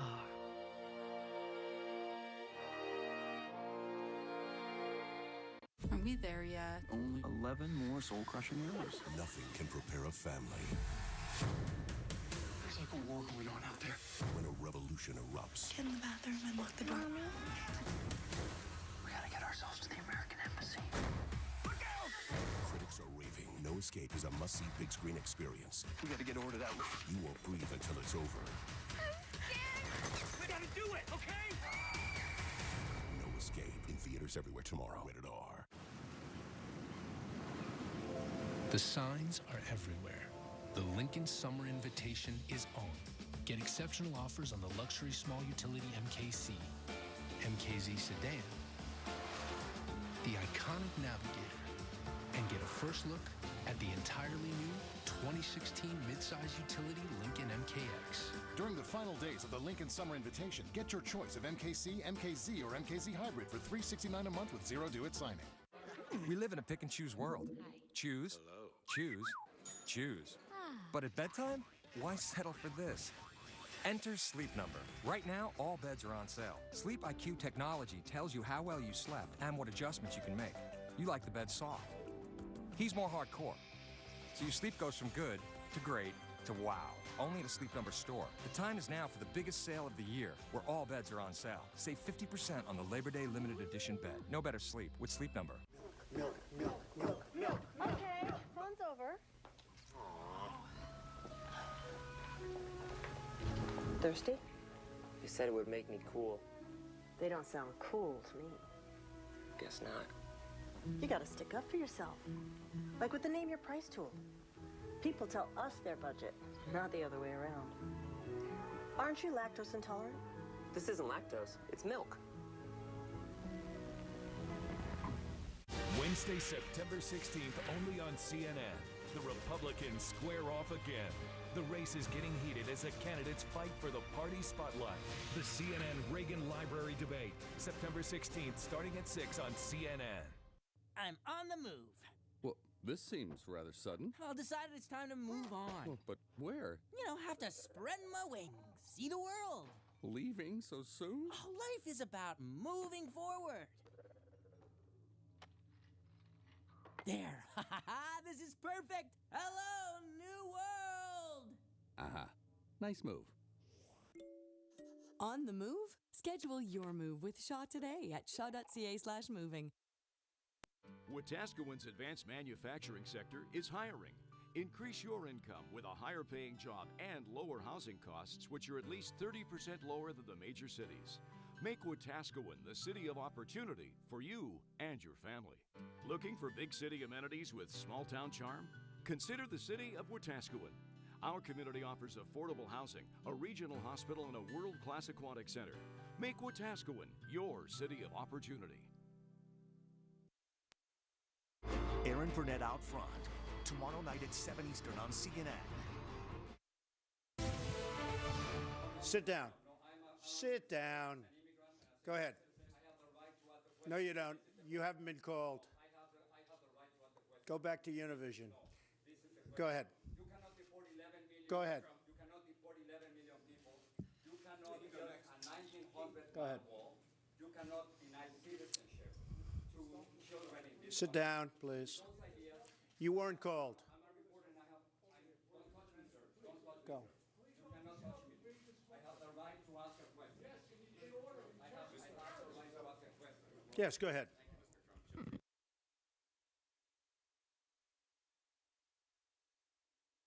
Here to weigh in now is columnist from the New York Times, Frank Bruni. Hi, Don. What do you make of that? You've covered lots of these. I found that whole exchange stunning. We were talking about this a little bit, you and I, and the go back to Univision. Yeah. I mean, you could have substituted Mexico, go back to Mexico. I mean, every aspect of that exchange worked on the level of allegory. It was like he was talking to an immigrant who hadn't been invited to the country. Wait your turn. Wait your turn. You haven't I been haven't called called on you. Yeah. Get in your place. The other thing that I kept thinking watching it was he is such a damn bully. And when people talk about him being candid, him being strong, you can be candid and strong without being crude, rude, and a bully. And that's the mystery to me of why Donald Trump is playing as well as he is. So as someone who's covered, these types of press conferences before, should one wait one's turn? Is it rude to jump in and... I mean, we've seen this a million times. I mean, is it rude to jump in? It's not the best thing in the world, but it's happened a million times, and there are various ways for the person at the lectern to handle it. You can handle it with decidedly more grace than Donald Trump did. But Donald Trump isn't selling grace. He's selling abrasiveness, and people are buying it. So I think tonight's exchange is going to work out really well for him. And it all depends on your perspective, right? How you see it. Right. Because Hispanic voters may see it a completely different way. If you're reading what people are saying about it, some people say, he should have waited his turn. He was out of line. But Hispanic voters may see it differently. How might it play with them? I don't know. We've seen a lot of aggressive reporters who don't wait their turn, Right. you know, and it doesn't kind of end up being discussed in terms of ethnicity and race and all of that. I go back to the fact that there are various ways Donald Trump could have handled that. He could have said, listen, there are a lot of people here who want to ask questions. I didn't call on you. I'll be happy to answer your question later, but please don't interrupt anybody else. You could do it that way. He's strong. He gets his point across. He's not being insulting. Okay, let's talk about your new column, all right? Because here's the top of your new column. It says, let me get this straight. I want the administration and blessing of the most flamboyant, judgmental Christians in America. I should marry 3 times, do a queasy-making amount of sexual boasting, verbally degrade women, talk trash about pretty much everyone else while I'm at it, encourage gamblers to hemorrhage their savings in casinos, bearing my name, and crow incessantly about how much money I've amassed. Seems to work for Donald Trump. All of this. He is, according to polls, not just the preferred candidate of all Republican voters. But when you break it down into subsets, he's the preferred candidate of evangelical Christians. That makes no sense, because I just described Donald Trump's life for you, and how that can be an admirable thing to the religious right is just crazy, and that's just a microcosm of the craziness of this whole campaign. But what makes a religious right and evangelical stand behind him, according to at least polling? What makes him stand behind him? I think part of the answer to that goes back, if you go back to 2012, he went to Liberty University, and Jerry Falwell introduced him and said, this is the man we should credit for making Obama show us his birth certificate. The religious right does not like Barack Obama. Anyone who steps forward as the grand slayer, an enemy of Barack Obama, is popular with them. That's a big part of it. You've got Mike Huckabee, a former evangelical pastor. You've got Ted Cruz. You've got Scott Walker. What in the world is going on? You know, how do you explain that, Frank? That's going to be the tagline of this whole campaign. Donald Trump projects utter certainty in a world that has a craving for that, in a country that craves that more than even we thought. He projects utter candor at a time when people are even more fed up with the artificiality of politics than we realized there were. He's teaching us a lot about the American mood and the electorate. But what's scary is he's not an answer to any of our problems. And maybe he'll stay where he is in the polls. He's hit his ceiling. Maybe he'll fall back. I don't think he gets the nomination. But people who are treating him with any degree of seriousness as a solution to the country's problems are deluding themselves. Let's give some credence to my last guest, one of my last guests, who said, we could have been talking about Hillary Clinton, we could have been talking about the other side. So let's talk about the other side. Okay. Let's talk about Joe Biden now. Okay. The president, according to my colleague Jeff Zelny, the president of the United States, Barack Obama, giving his blessing to the vice president, Joe Biden, for a 2016 bid. How important was this? Well, I mean, you have to know that someone's not going to be working against you behind the scenes. I think there's still a lot of unanswered questions here. I don't know for a fact. I would not be surprised if Joe Biden doesn't end up running. He has to seem this serious about it, and he has to send this many signals out there to find out what the landscape's really going to be like for him. He may not still follow through with it. I also think he probably always had this idea in the back of his pocket, you know, watching Hillary if she seems to falter. So I don't think this is a late blooming idea. I also don't think it's a done deal. You don't think it's a little late in the game to get in? Oh, it's late in the game to get in. I don't think it's a late blooming idea. I think he never let go of this possibility. Do you think that it's a speculation about a Biden bid, does that make Hillary run harder and, you know, maybe get out there and talk more and shape the conversation rather than just watching her opponents go at each other? I think she's losing a little sleep. I think she's probably spending a lot of time, as is her staff, figuring out Really? how. Well, sure. I mean, this is a scary thing. This changes the nature of the campaign. If he gets in the race, and if she still gets the nomination, I think she will get the nomination, one big potential upside for her is she will have seemed to have won something real. You know, she had real competition. It was a real fight. And she will, in some ways, look like a stronger nominee because of that. So there is a potential upside. But between this point and that point, you know, is a lot of delicate work. How do you run against a fellow former member of the administration? We love having you here. Thank you for showing up. Thanks for having me. Thanks. We appreciate it. Coming up, Donald Trump blasts his GOP rivals tonight in Iowa, but what about the Democrats? Who is best to take him on? Is it Hillary Clinton, as we've been talking about? Is it Joe Biden? We'll discuss more. Before I had the shooting, burning, pins and needles of diabetic nerve pain, these feet grew up in a family of boys. Married my high school sweetheart and pursued a degree in education. But I couldn't bear my diabetic nerve pain any longer. So I talked to my doctor, and she prescribed Lyrica. Nerve damage from diabetes causes diabetic nerve pain. Lyrica is FDA approved to treat this pain. Lyrica may cause serious allergic reactions or suicidal thoughts or actions. Tell your doctor right away if you have these, new or worsening depression, or unusual changes in mood or behavior, or swelling, trouble breathing, rash, hives, blisters, muscle pain with fever, tired feeling, or blurry vision. Common side effects are dizziness, sleepiness, weight gain, and swelling of hands, legs, and feet. Don't drink alcohol while taking Lyrica. Don't drive or use machinery until you know how Lyrica affects you. Those who have had a drug or alcohol problem may be more likely to misuse Lyrica. Now I have less diabetic nerve pain, and I love helping first graders put their best foot forward. Ask your doctor about Lyrica. I've always been protective of my little sister. Little, hardly. But when she got cancer, she was the strong one. I just did my homework. She learned while she needed chemo. It could weaken my immune system. But then you found out about Neulasta. Right.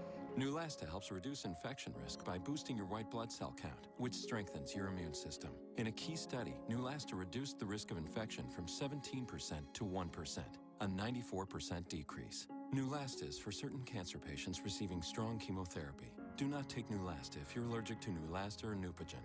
Ruptured spleen, sometimes fatal, as well as serious lung problems and allergic reactions have occurred. Report abdominal or shoulder tip pain, trouble breathing, or allergic reactions to your doctor right away. In patients with sickle cell disorders, serious, sometimes fatal crises can occur. The most common side effect is bone and muscle ache. Ellie's strong, but she still needs help. Yeah, I do. Ask your doctor about Neulasta.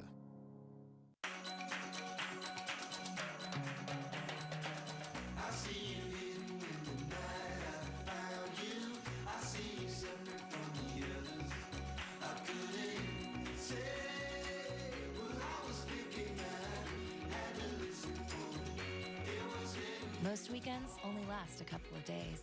Some last a lifetime. Hampton, we go together. Always get the lowest price, only when you book direct at Hampton.com. On the next Death Row Stories, was Kevin Cooper framed?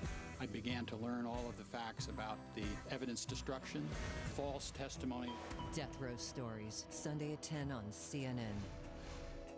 Mesothelioma victims and their loved ones may be entitled to a cash award from the $18 billion in asbestos trust funds. And you may not have to file a lawsuit to qualify. If diagnosed with mesothelioma or lung cancer caused by exposure to asbestos, call the number on your screen now. Even if a loved one had mesothelioma or asbestos lung cancer and has passed, your family may still be entitled to a cash award. Mesothelioma is a rare cancer caused by exposure to asbestos. Many victims worked in the Navy or in shipyards, mills, carpentry, roofing, insulation, construction, or automotive industries. For over 30 years, our legal team has successfully helped thousands of victims and families. Time is limited. You may not have to file a lawsuit if you or a loved one has been diagnosed with mesothelioma or lung cancer caused by exposure to asbestos. Call 1-855-260-7534. That's 1-855-260-7534. Katrina, the storm that never stopped. Tomorrow night at 9 on CNN. Donald Trump is mowing down his Republican candidates, rivals, I should say. But what about the Democrats? Who is the best bet to take on the $10 billion candidate? Hillary Clinton? Is it Joe Biden? Could be Bernie Sanders. Who is it? Joining me now is Jamal Simmons, Democratic strategist, and Lanny Davis, White House special counsel during Bill Clinton's administration. Good evening, gentlemen. Lanny Davis, you're first. A source tells CNN's Jeff Zeleny that President Obama has given Joe Biden his blessing to run for the White House. You say that you would welcome Joe Biden into this race. Why? Absolutely. And first of all, the president giving a blessing is not an endorsement. I know he'll be neutral. He gave his blessing, I believe, and encouragement to Secretary of State Clinton, who served him loyally, and he should give Joe Biden his blessing. Joe Biden is a great man, qualified to be president. I believe that he will enter the race. I'm guessing that will happen, and that Hillary Clinton will be our nominee, and she will be a more formidable nominee because Joe Biden and Bernie Sanders will run a great campaign, and there will be formidable and important debates. But it won't Hillary be the Clinton first time will be nominated. You're saying that you believe that he will run, but it wouldn't be the first time, and he did fail. So why did he fail the last time? Well, I don't remember Joe Biden being a particularly powerful candidate in 2008. Of course, my preferred candidate lost to Jamal's candidate, Barack Obama, and it was a great campaign. Joe Biden has been vice president for 8 years. I don't believe he has an issue to run on that is a lot different than either Bernie Sanders or Hillary Clinton. So the absence of a rationale while we have a chance to elect the first female president will be a legitimate question people will ask him. But I think he's a great man, and I think it'll be a great campaign if he enters. So Jamal, is he a viable candidate? Do you think that it could be too hard for him to catch up at this point? You know, it's a little bit late. Is he a viable candidate? Absolutely. He is, as Lanny just said, he's a sitting vice president. He's been around. He's been in the Senate. People know him. But people also really, really like Joe Biden. I've been running these sort of informal focus groups, talking to people, and I was down in North Carolina this weekend with a bunch of friends, and people just have a fondness for Joe Biden. They just like him. I think Lanny's right on this issue. There isn't really an issue disparity between a lot of the Democrats. The question is really about style and where they come from. And I think Joe Biden presents people sort of this opportunity to kind of, you know, be with this guy who they like. He's with the president. He's not trying to distance himself from the president. He's going to run on the record, all those things. But Jamal, Secretary Clinton is Jamal, probably let's gonna put do the this up same. there, though, on the Joe Biden tip, because the CNN ORC polls, here's what it shows. 53% of Americans have an unfavorable view of Hillary Clinton, while 44% have an unfavorable view of Joe Biden. So that doesn't surprise you, does it? No, I think that there's Joe Biden hasn't really been in the political fray the same way Secretary Clinton has for most of the last year. We know that the Clintons get beaten up in politics all the time, and people have a lot of kind of leftover feelings that come back against the Clintons. She needs to, I'll tell you this, Joe Biden needs to run for number one reason, it will make Democrats more animated. The fact that the only story you talked about tonight, other than this one, is about Trump, and now we're going to have a story about Democrats, and that's only because Joe Biden is considering getting in the race. I think that's a good thing for Democrats. It will help us get organized, get people energized and out there. And I do not want to wait until April of next year or March of next year to find out whether or not Democrats are really excited about Hillary Clinton. I want them to get excited about her now if she's going to be the nominee. Here's what the Iowa poll, you can weigh in after this. Here's what the Iowa poll shows, okay, Lanny? It says Iowa, it's a Suffolk University poll. Iowa-Suffolk University poll, and it was taken on August 20th through 24, and it shows this Hillary Clinton, right? She's leading by a lot, 54%, Bernie Sanders 20%, Joe Biden 11% if he would decide to get in this race. Could a Biden-Clinton face-off, as Jamal said, and I think you've said it as well, energize the party? Yes, but look at those numbers. Joe Biden is 100% known, name identification.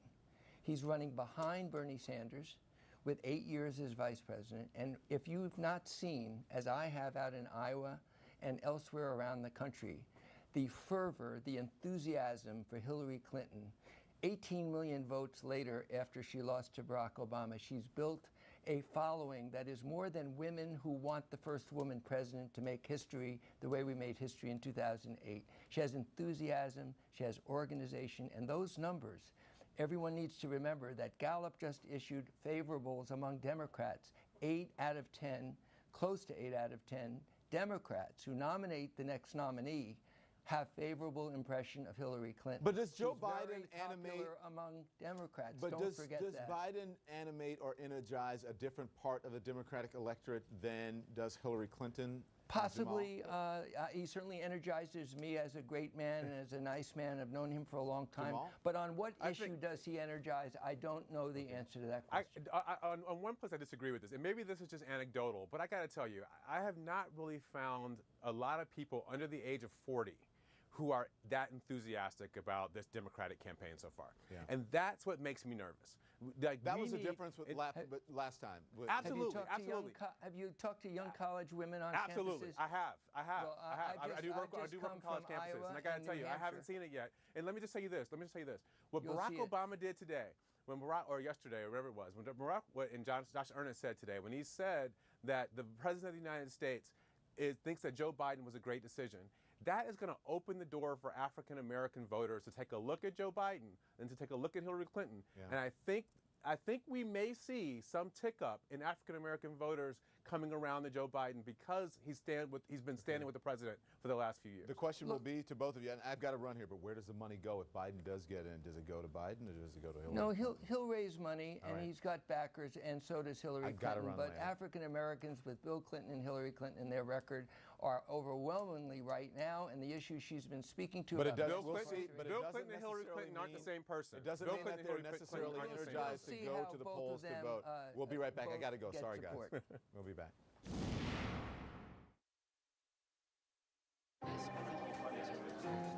When you do business everywhere, the challenges of keeping everyone working together can quickly become the only thing you think about.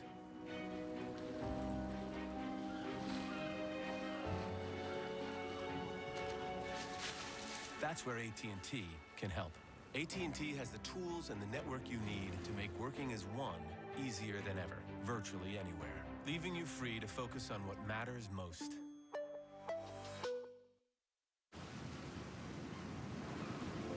The signs are everywhere. The Lincoln Summer Invitation is on. Get exceptional offers on the luxury small utility MKC, MKZ sedan, the iconic Navigator, and get a first look at the entirely new 2016 midsize utility Lincoln MKX. During the final days of the Lincoln Summer Invitation, get your choice of MKC, MKZ, or MKZ Hybrid for $369 a month with zero due at signing. Bring us your aching and sleep deprived. Bring us those who want to feel well rested. Aleve PM, the only one to combine a safe sleep aid plus the 12-hour pain relieving strength of Aleve. Be a morning person again with Aleve PM.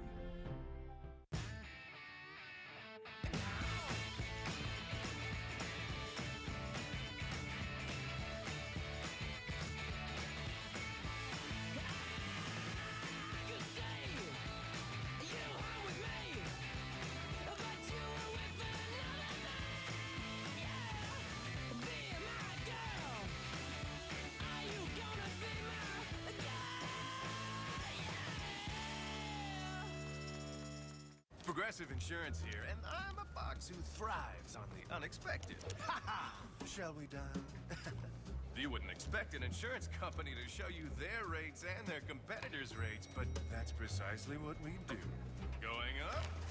Nope. Coming down. And if you switch to Progressive today, you could save an average of over $500. Stop it. So call me today at the number below. Or is it above? Dismount! Oh, and he sticks the landing.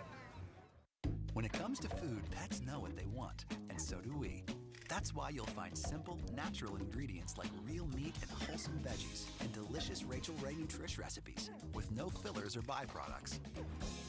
Guys, I said I'd be back. Give your pets the food they would make for themselves, if they could. Rachel Ray Nutrish. Real recipes, real ingredients, real good. Also available in zero grain, with zero grains, glutens, or fillers. Oh, cool. I can get my free credit score on Credit Karma. I have great credit. How do you know? Duh. Try Credit Karma. It's free, and you can see what your score is right now. I just got my free credit score. Credit Karma. Really. Free. Something amazing happens when you design custom shirts from Custom Ink. Everyone feels like part of the team. You go farther when you go together. Your crew looks professional from start to finish. Be happy just to be together. Custom Ink's Design Lab has tons of fonts and amazing artwork. You can even upload your own logo, and we're always here to help. To get started with free shipping, visit customink.com today. Closed captioning brought to you by MeSoBook.com. People who have been diagnosed with mesothelioma have many questions. That's why we offer this free book. Call 1-800-400-5415. So millions of people exposed in the Ashley Madison hack, but some of them may be paying a much higher price than anybody thought. Joining me now is Dr. Drew Pinsky, the host of the new Dr. Drew on HLN. It's always a pleasure to have you.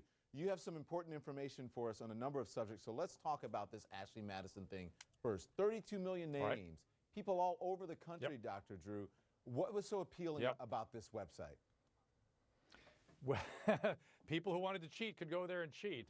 And what's really interesting is not so much what's appealing about the website, but what is so appealing to those of us that feel somehow moralistically satisfied that these people who were really crapping on their vows, let's face it, are coming to justice in some sort of way. The problem is they were not doing anything illegal. The website was not illegal. These hackers have done something patently illegal. It's their business. So an illegal action has brought this thing to light, and we shouldn't gloat over that. Yeah, and it's their business, as you've said. So we've already seen, though, some high-profile names.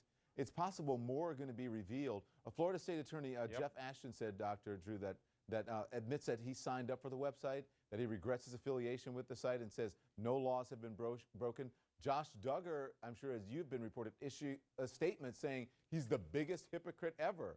What does this say about our society? Yeah. Well, I mean, what does it say about the state and health of marriage, really? But the Josh Duggar thing I've got to comment on. I said back when it became revealed that he was touching his sisters, and his sisters then were allowed to come to his defense, that we were dealing with a kid that had something very wrong. There was probably a sex or something. Something really needed a medical evaluation and a medical treatment. And now, lo and behold, here it is. It's continuing on, and it will continue until it's treated. The really despicable piece, though, is that he allowed the victims to stand up on his behalf, his own sisters, and that, for me, is just inexcusable. You did, and you said that on this program, and so I have to give you credit for that. This was not a victimless crime. One police captain in San Antonio allegedly killed himself after the information was released, and Toronto police are investigating 2 other suicides. This is pretty extreme, though.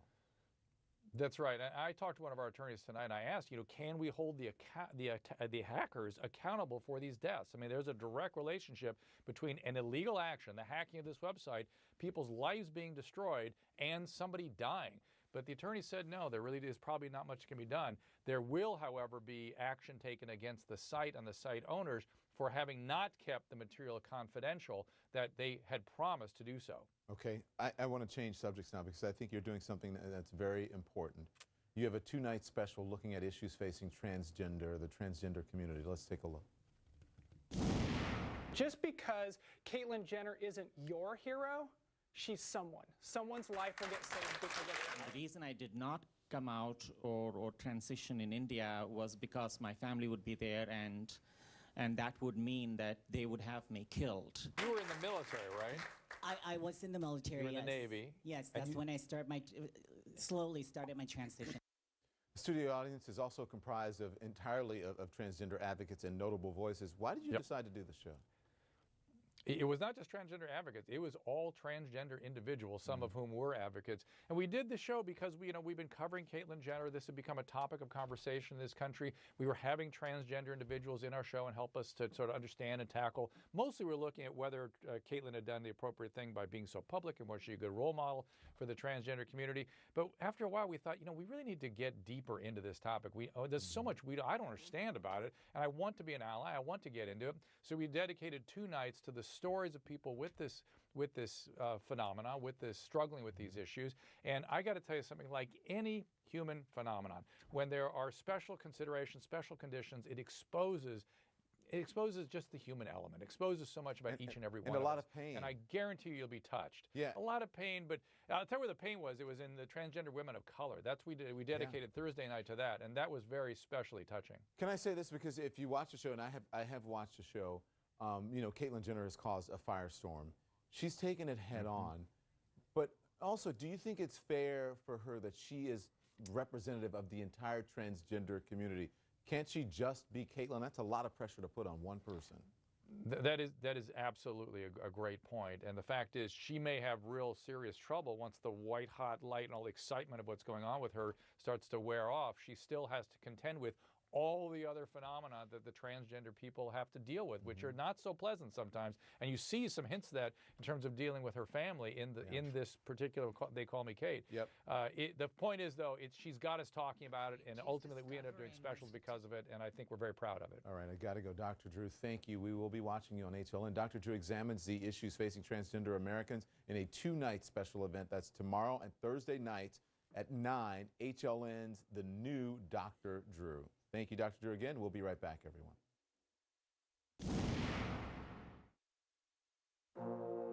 Is man kind? Are we good? Go see.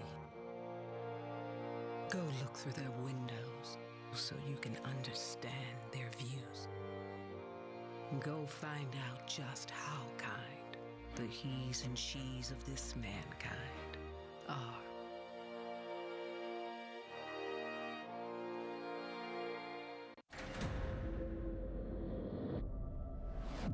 There's a war going on out there. They're killing people. We gotta get to the American embassy. No escape. Rated R. We live in a pick and choose world. Choose, choose, choose. But at bedtime, why settle for this? Enter Sleep Number. Right now, all beds are on sale. Sleep IQ technology tells you how well you slept and what adjustments you can make. You like the bed soft. He's more hardcore. So your sleep goes from good to great to wow. Only at a Sleep Number store. The time is now for the biggest sale of the year, where all beds are on sale. Save 50% on the Labor Day limited edition bed. No better sleep with Sleep Number. Let's say your team is traveling, or your client's in another state, and you need to connect face-to-face. Now's the time for GoToMeeting. Join a session from any device. One click is all it takes. Share your screen, demo a product, give a presentation. GoToMeeting with HD Faces. It's a great way to build relationships, ensure everyone's on the same page, get buy-in, and turn business ideas into actions faster. Try GoToMeeting free for 30 days at gotomeeting.com now. In the nation, what's precious to you is precious to us. So when coverage really counts, you can count on Nationwide. We put members first. Join the nation. Nationwide is on your side. Value overall is... Look at us, a nation of checkers.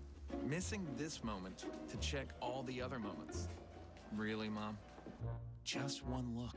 They'll never notice. Checkers, you can keep failing at trying to sneak a peek. Or you can change the way you check your phone. Is 3-0 in the first? How'd you do that? Magic.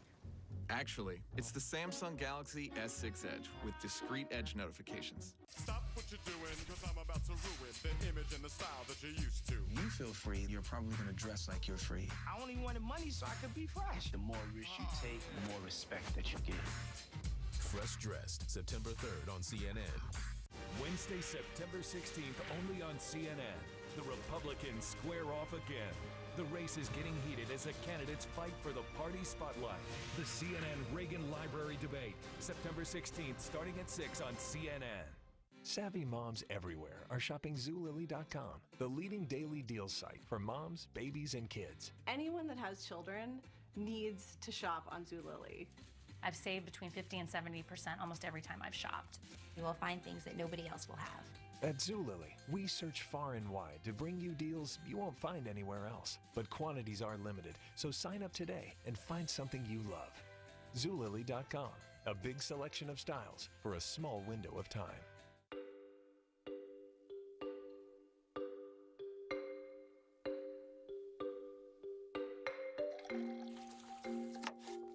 Inside everyone is an incredible cook. Someone who can cook an amazing meal any night of the week.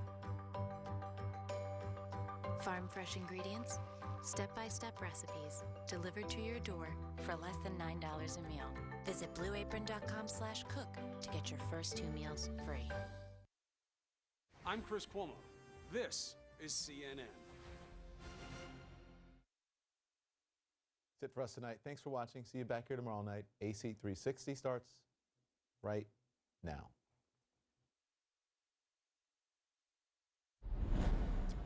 Good evening. Thanks for joining us. Anderson is off tonight. Donald Trump, though, is not. He's in Dubuque, Iowa. Let's listen in.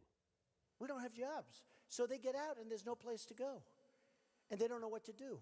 And we're going to solve the problem because we're going to bring back the jobs from China and we're going to bring back the jobs from Japan.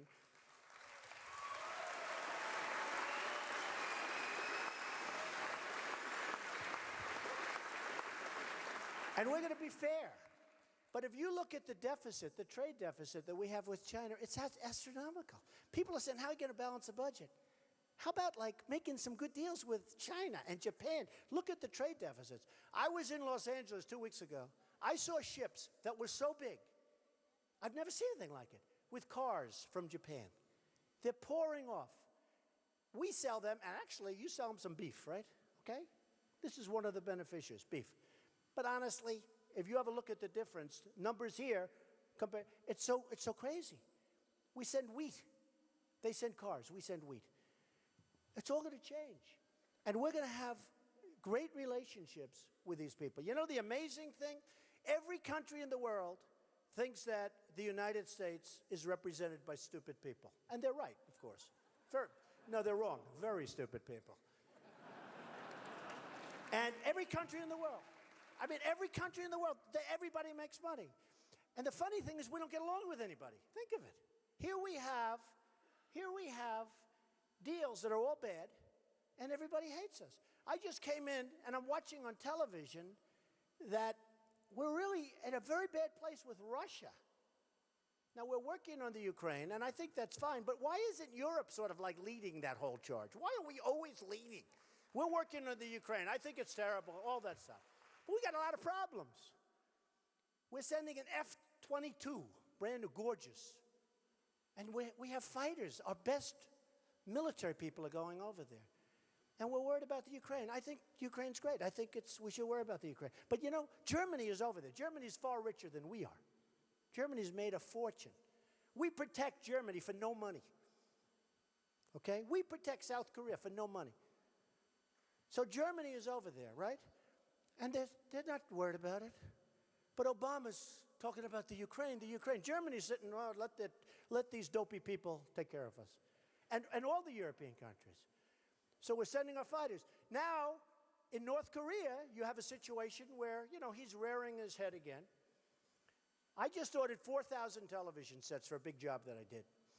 And 4,000, that's a lot of sets. They're all made in South Korea. They don't make them in Iowa. I wish. Did anybody make television sets? Do you make television sets? They don't make them in Iowa. They don't make them anywhere in this country. So I ordered 4,000. Samsung, it's LG, it's all of them, right? All of them. They're all from South Korea. Sony's from Japan. Their sets aren't as good anymore, but that's okay. But they're good sets. They're great. I paid a fortune. And I'm saying they make a fortune. Look at the deficit that we have with South Korea. I love South Korea. I love all these countries. But why is it that we protect them? So this guy raises his head, nuclear, this, I'm going to wipe them out. We immediately we have 28,000 troops over there right now, which is nothing compared to the million that they have in North Korea. Big army. Okay. They don't pay us anything. What are we doing? And you know what? Somebody said, that's not nice. You're asking them to pay.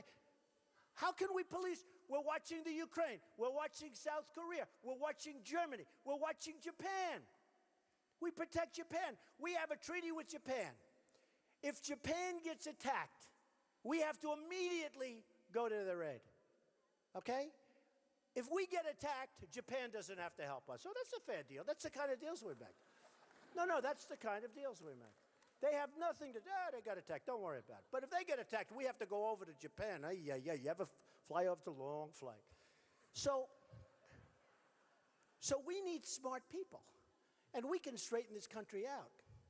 We can make this country so strong. We can make it better than ever, in my opinion. We can make it better than ever. Saudi Arabia. I love Saudi Arabia. The people are very nice to me. They buy my apartments, you wouldn't believe it. It's true. They'll pay me anything. They have nothing but money. They have nothing but money. I have a beautiful plane. All of a sudden, it doesn't look so good when I look at some of their planes.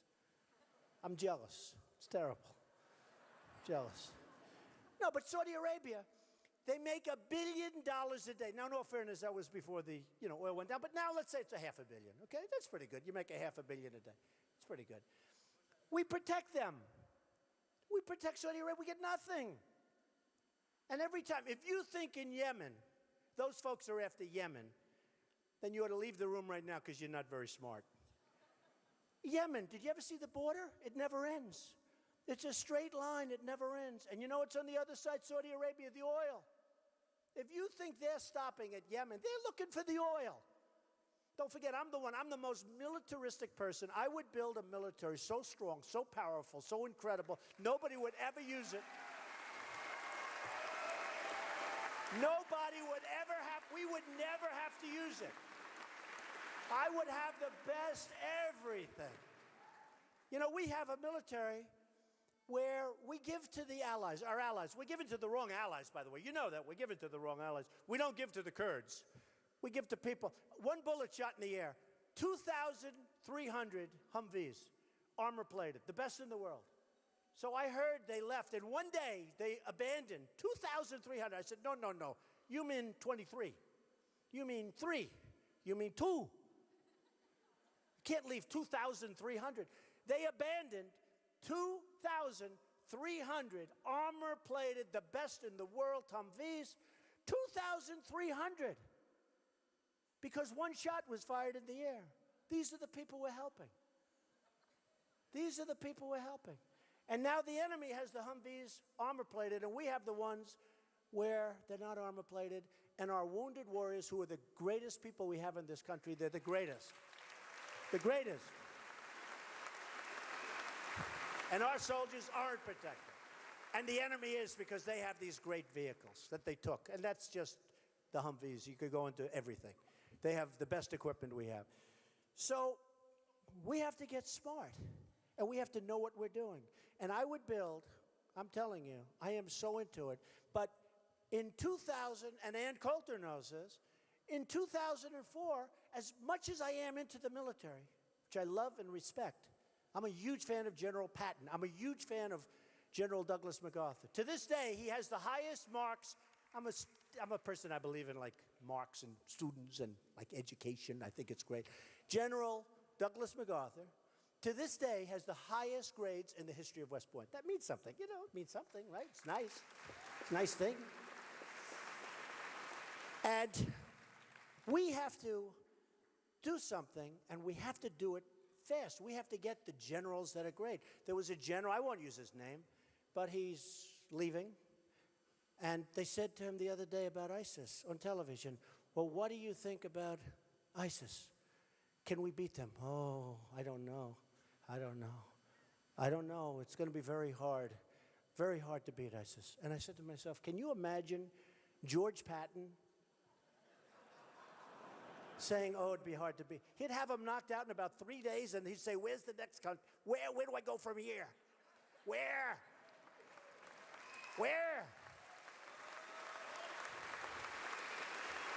General Douglas MacArthur getting out with his corncob pipe right out of the airplane, looking over the land that he just took. Can you imagine him? First of all, they wouldn't go on television. They're too busy fighting.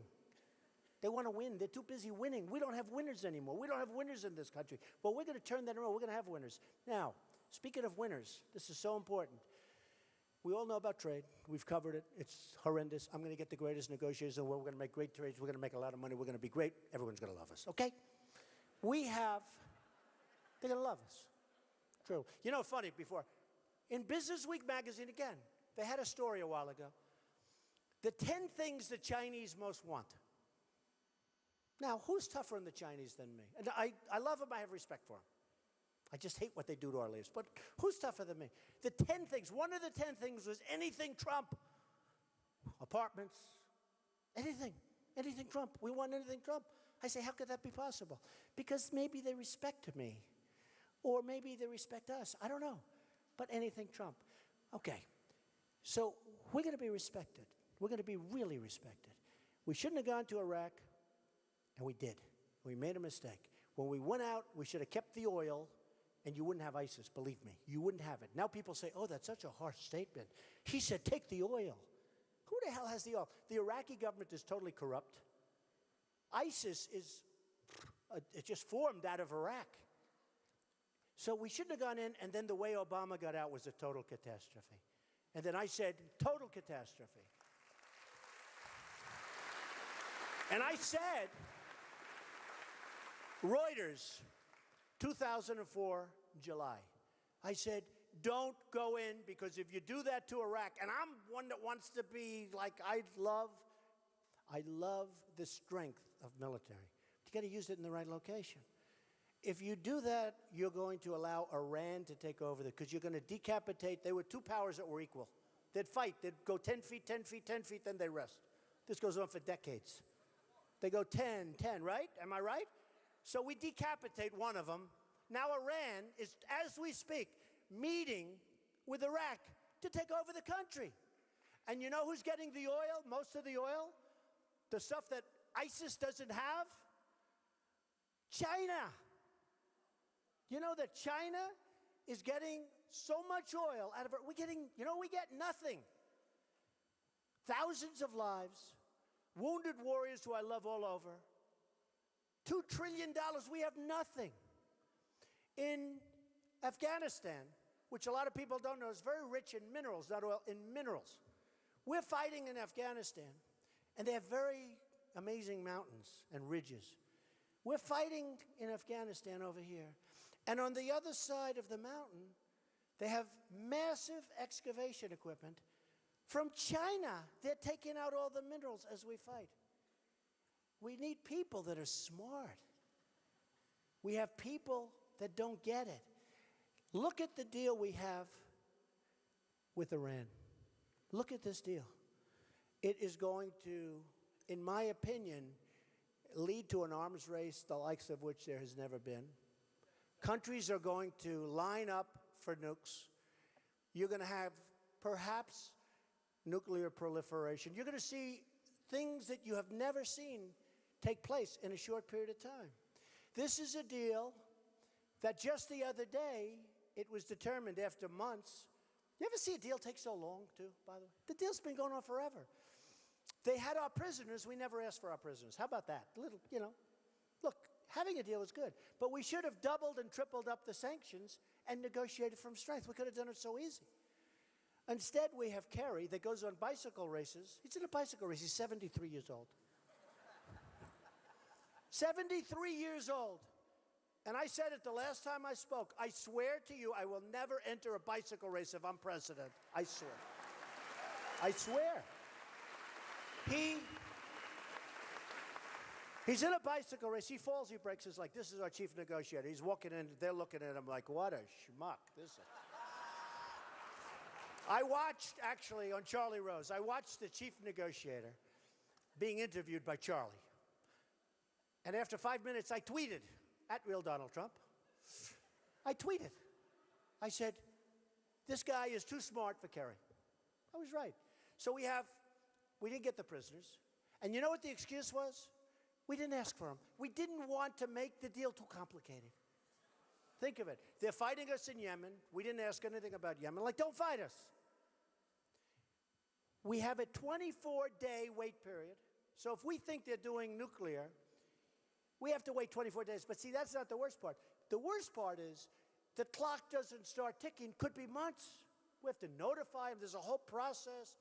I mean, they could build, shoot, and build a couple of more, shoot, and by that time, we still wouldn't be in there checking. In fact, I can just see them sweeping up the floor, painting it Battleship Gray. You know, when I was with my father in Brooklyn, I used to paint garages Battleship Gray.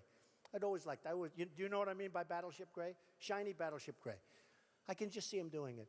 So what we're doing is crazy. So you have that, and then the beauty of all, and you heard it 2 days ago, after years, we just found out that they're going to do in the most important section, they're going to do their own inspections. Did you hear this? Iran is going to do their own inspections.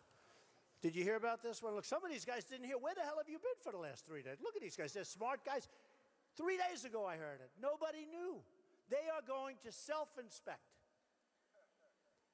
It is so unbelievable that you just can't even talk about it. And here's another part. We're going to give them $150 billion plus, and even if the deal isn't approved, they get that. In other words, they get that regardless. You know, when I do a deal, when I buy something, I pay them when I buy the product, right? Whatever the hell it is. I buy a building, I buy this, I pay them. I put up a deposit and, right? And I pay them when the deal closes. We're paying them even if a deal doesn't happen. I'd never heard of this one before. I don't know who came up with the idea. It must have been Kerry. No, it must have been. Because I don't think the Iranians, you know, the Iranians, Persians are great negotiators. They're natural, great negotiators. I don't believe they would have even thought of this because it's so crazy. No, it's true. They wouldn't have actually said, let's do this because it's so far out. Who would ever think of it? They get $150 billion plus, even if the deal's voted down and if the deal doesn't happen, which the deal will probably happen because we have a lot of weak people that are going to approve that deal. Just like they approved Obamacare. You know, you elected people that were going to knock out Obamacare. They got to Washington. Something happened. I promise it's not going to happen to me. Something happens in Washington. They get elected. They're really going to do a job. They're all enthused. We're going to end Obamacare. We're going to fight. We're going to end this horrible thing with the $5 billion website. That doesn't work to this day, by the way. $5 billion. I have about 40 websites. They cost me $3. And they work.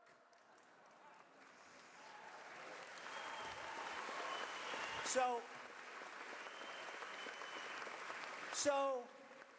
we're going to end Obamacare. You probably elected some of them. And they go to Washington. I don't know, there's something about Washington. They look at these beautiful buildings, these beautiful halls, and all of a sudden, they become impotent. Is that an appropriate word? I think so. They become just, it doesn't work. Put those two together. Something happens to them. And all of a sudden, they're not fighters. I think they're so impressed. They show their wives. They show their, look where I'm working. I'm working in Congress. Of course, I've got to vote for Obamacare. Isn't it wonderful? Look what I'm doing. But they got elected to knock it out. What happened to these people? What happened? So something happens when people get elected and go to Washington. The beauty of Washington. I'm building, as you know, the old post office. Can you imagine? President Obama is in charge of government services, who are tremendous people, by the way. They really are. They're very talented people. That's because they chose me. If they didn't choose me, I probably wouldn't be saying that. But they are talented people. They're great people. And we're doing a great hotel, one of the greatest hotels. I think it'll be one of the greatest hotels anywhere in the world. But think of it. Everybody wanted it. One of the most sought-after pieces of property, right smack on Pennsylvania between Congress and the White House. Best location. You know, for the real estate people, they know this. Any time you get a post office, it's good. You know, the post office was always there first. They always have the best. I have the old post office in Washington, D.C. So it's being converted to Trump International Hotel. It's going to be great. And just think of that. I got it from the Obama administration. I can't even, to this day, I say, you sure we got that? Let's tell you. But we're doing a great job. And here's the thing. We're ahead of, think of this. Compare this to government. We're way ahead of schedule, and we're under budget. Did you ever hear that before? You don't hear that stuff.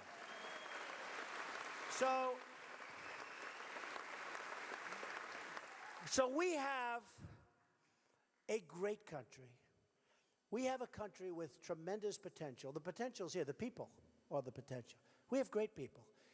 We have problems all over the place, but they're problems that can be solved. We have to incentivize people. We have to give people spirit. When President Obama was elected, one thing I thought would happen, I really thought he would be a unifier. You look at Baltimore, you look at Ferguson, you look at St. Louis the other night, you look at Chicago, you look at so many different places. And you look at what's happening with the African-American youth. It's never been in worse shape. Never. You look at what's happening with so many other aspects of our country. And there's a racial divide. There's a divide, period. There's hatred all over the country. I've never seen it like this. We have to unify the country. We have to spiritize the country. We have to create jobs. We have to do a tremendous amount of work. But it can be done quickly. I will say this.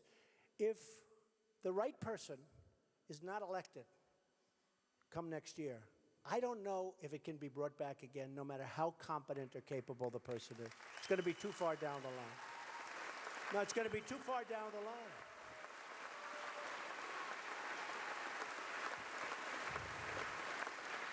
So, just in closing, and you know, normally I do questions, but this has been such a good time, and everyone's heard such a brilliant speech. You know, I was with Elton John. Elton John's a tour. Do anybody like Elton John? I like Elton.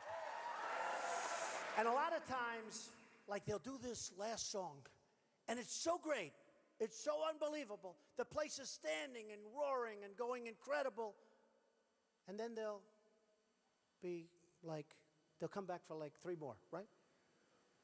And the 3 aren't as good as the last one. And people go, good, let's get out of here, Alice. So, you know, you like to leave on a high note. And I just like this audience. This is a great audience.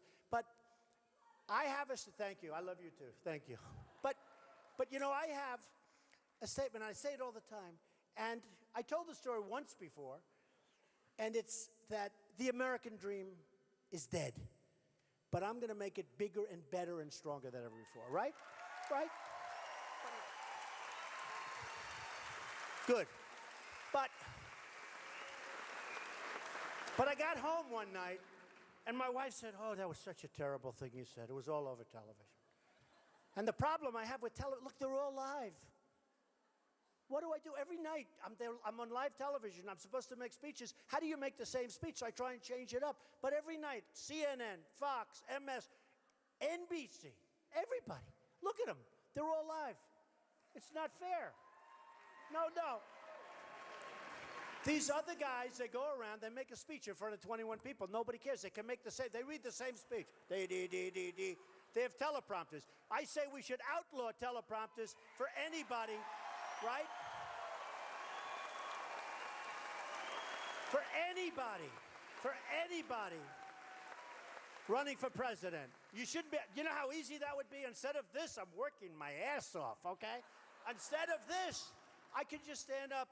Ladies and gentlemen, thank you very much. It's wonderful to be in Iowa. You know, everybody's going to fall asleep. In half an hour we leave. No mistakes, no problems.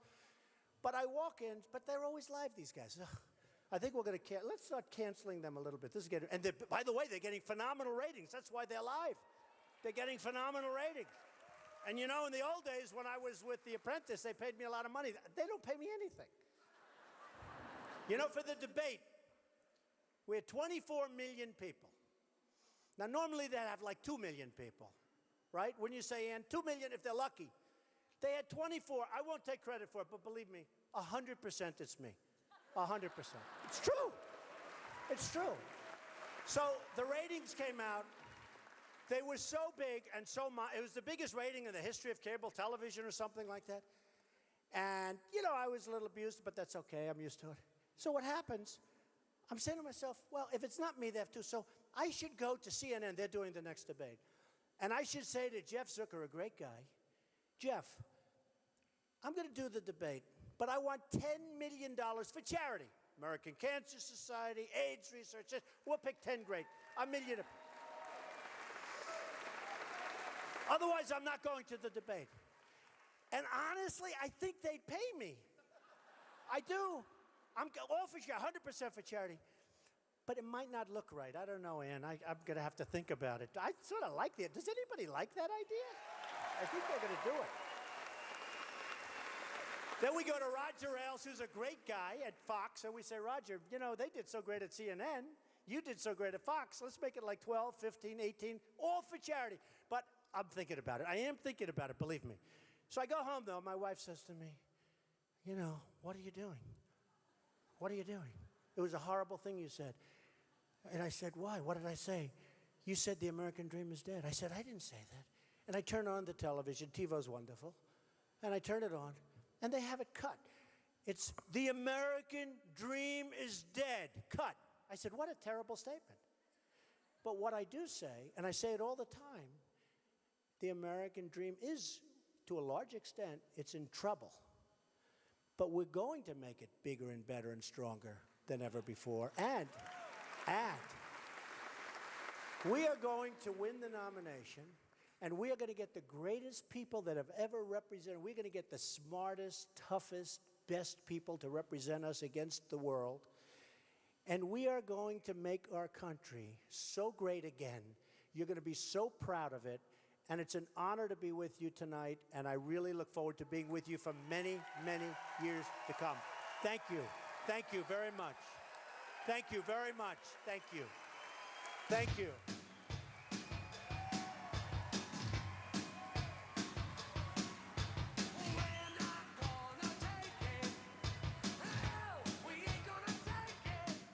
Donald Trump finishing his speech in Dubuque, Iowa. It lasted more than 50 minutes, walking off to Twisted Sister, We're Not Gonna Take It.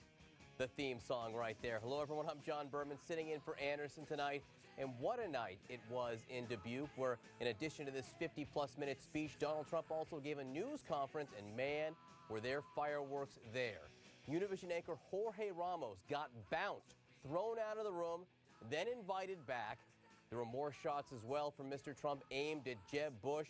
A lot to talk about tonight, so let's bring in our panel. Amanda Carpenter, former communications director for Senator Ted Cruz, Republican strategist Alex Castellanos, Republican consultant and former top Trump campaign advisor Roger Stone, and CNN political commentator Peter Beinart, who also teaches journalism and political science at the City University of New York and is a contributing editor for Atlantic Media. Amanda, let me start with you. Let's start on the speech. We have a lot to go over tonight, including Jorge Ramos getting thrown out of a news conference, but let's start with the speech. 50 minutes, hit a lot of subjects. Another way to say that is it was rambling. But he talked about Iran, he talked about immigration, he talked about the economy, he talked about China, and he talked about The Apprentice. What struck you? The thing that stuck out to me most from this speech going forward, I think, is that when I listen to Donald Trump, I have no idea what kind of economic conservative that he is. I've heard him talk about how we need a flat tax. I've heard him talk about how we need to tax the rich and hedge fund managers. I heard him in this speech talk about a 35% tax on Mexico. He is all over the map on the economy. He's supposed to be producing a tax plan at some point in time, but I think there's just a lot of things to reconcile on that front for Donald Trump. Roger Stone, you did some work for Donald Trump. You are no longer working for him. You hear that criticism from Amanda. You heard the speech tonight. I suppose the question I have is, does Donald Trump care? So maybe he doesn't have a coherent economic message yet. Does he want to have one? Well, first of all, that was a vintage Donald Trump speech, and it had its high points. The China issue, the bankruptcy and corruption of our system, the flood of lobbyist money, all of these are themes that have propelled Trump to the head of the pack. His book, Time to Get Tough, came out on Monday in paperback. It's a conservative populist manifesto. It's all there. Job creation, terrorism, the economy, trade. For those who say that he has no plan, I urge them to read the book. He has that new book out, though not one of his favorite two. His favorite two are, in second place, Art of the Deal, and in first place, according to Trump in the speech tonight, the Bible. Alex Castellanos, you saw this speech. You've seen a lot of more traditional political speeches in your day. Your thoughts on seeing a 50-minute address from Donald Trump? Never seen anything like this. I mean, let's give credit where credit is due. Brilliant performance, brilliant marketer, brilliant salesman, and a brilliant leader out there tonight. He wasn't talking about issues. He's talking about something much bigger than that. When you fear you're going to lose your country, when you have a big problem, you want a leader as big as your fears. And that's what he did tonight. He stood up there just, big as a house. And that's what people are attracted to. You can get a small vote, not in critical times. You want a big vote. Now, he's not a Republican. He's not a Democrat. He's not anything we've ever seen before. He's like a unicorn or Halley's Comet, a rare thing that never comes by. He's a Trump. So we really don't know what he would be tomorrow because he was completely different yesterday. He was a Democrat yesterday. Today's a Republican. But a masterful performance from a brilliant, brilliant political presenter. And now we can call him a politician, perhaps. Not a Democrat, not a Republican, but a Trump, and certainly a spectacle. Peter Beinart, how do you then judge something like that if you can't judge it through a traditional political lens? I think the key line in the speech was when he said, let's outlaw teleprompters. I think that was the biggest applause line. I think that really that's what captures it, right? It's not about, there's no ideological coherence here whatsoever. He barely makes any pretense of actually offering a serious argument about the issues.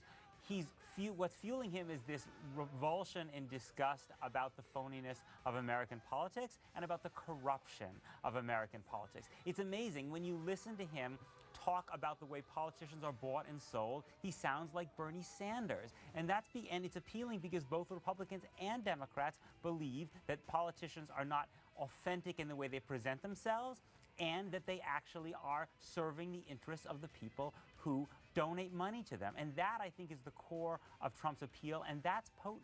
If you listen to Alex, if you listen to Roger, he's selling Donald Trump, and he did it for more than 50 minutes tonight. And according to Alex, he did it in a masterful way. We have to take a quick break. This was not the only show we saw tonight. There was quite a spectacle that we have to talk about when Univision anchor Jorge Ramos got taken out of the news conference, forcibly removed. He was then invited back in. Does this moment help or hurt Donald Trump? Also, a new wave of attacks against Fox News' Megyn Kelly. Also, Jeb Bush. When 360 continues. What did you take? You took away my breath sometimes. You took away my running. You took my hair. You took my husband, my mom. My dad. You tried to take me.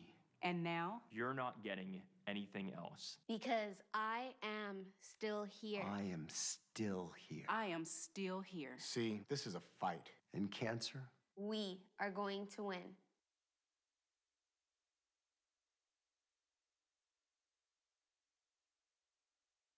No 6th graders ever sat with the 8th grade girls, but your JanSport backpack is permission to park it wherever you please. Hey, that's that new gear feeling. This week, these folders just 1 cent. Office Depot Office Max. Gear up for school, gear up for great. So how are we going to afford this? We'll find a way. It's these new regulations they're pushing in Washington that worry me. They want to make it really hard to get advice from our financial advisor. No more help from Ann? Even with our IRA and 401k savings? Well, only if we want to pay a lot more. Otherwise, we'll be talking to a robot on the phone. Oh, we'll never get the information we need.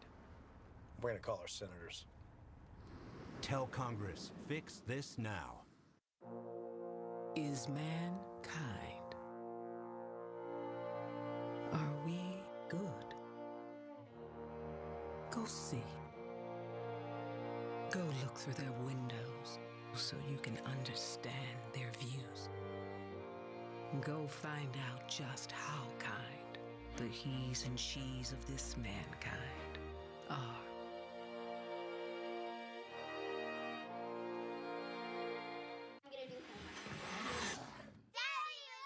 Sorry, kids. Feeling dead on your feet? I've been on my feet all day. Dr. Scholl's massaging gel insoles have a unique gel wave design for outrageous comfort that helps you feel more energized. Dr. Scholl's, feel the energy. There's a war going on out there. They're killing people. We gotta get to the American embassy. Dad, look out! Do not shoot! No escape. Rated R. In the nation, what's precious to you is precious to us. So when coverage really counts, you can count on Nationwide. We put members first. Join the nation. Nationwide is on your side. State of the Union with Jake Tapper, Sunday at 9 and noon on CNN. On the next Death Row Stories, was Kevin Cooper framed? I began to learn all of the facts about the evidence destruction, false testimony. Death Row Stories, Sunday at 10 on CNN. Every business has unique data needs. It's about growing and evolving.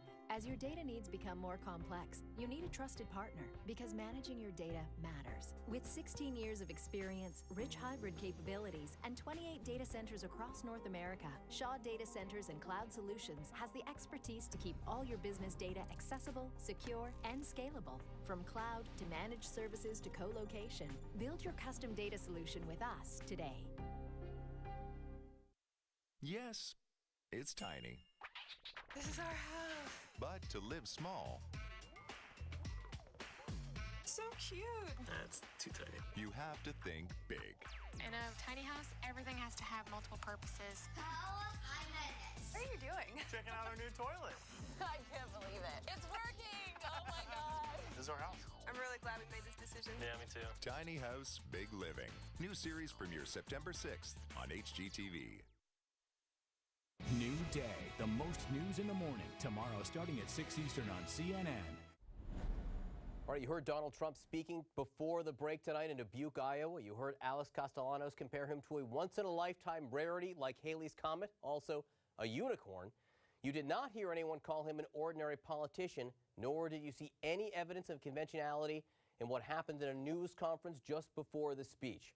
Univision and Fusion anchor Jorge Ramos, who has been trying for a very long time to get Mr. Trump to talk to him, showed up in Dubuque and tried to ask a question. This is what happened next. Okay, who's next? Yeah, please.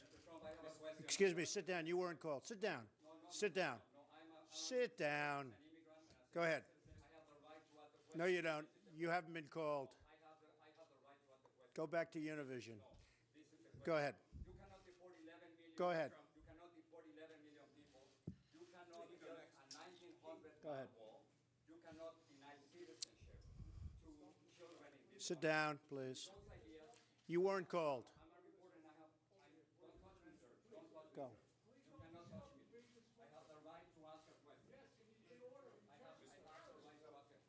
Yes, go ahead.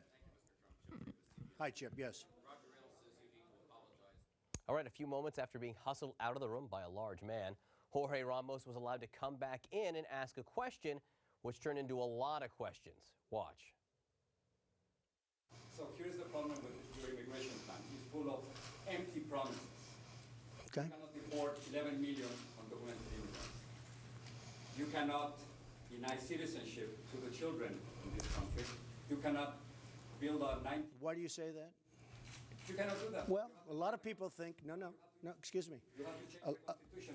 A lot of people, but a lot of people think that's not right, that an act of Congress can do it. Now, it's possibly going to have to be tested in courts, but a lot of people think that if you come and you're on the other side of the border, I'm not talking about Mexico, somebody on the other side of the border, a woman is getting ready to have a baby, she crosses the border for one day, has the baby, all of a sudden, for the next 80 years, hopefully longer, but for the next 80 years, we have to take care of the people. I don't think this, no, I don't think so.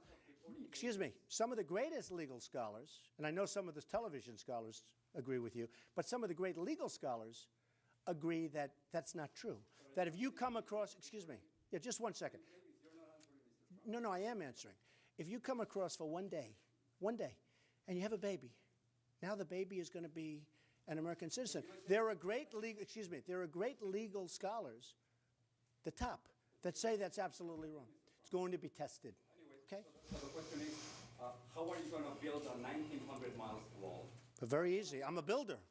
That's easy. I build buildings that are 94. Can I tell you what's more complicated? What's more complicated is building a building that's 95 stories tall.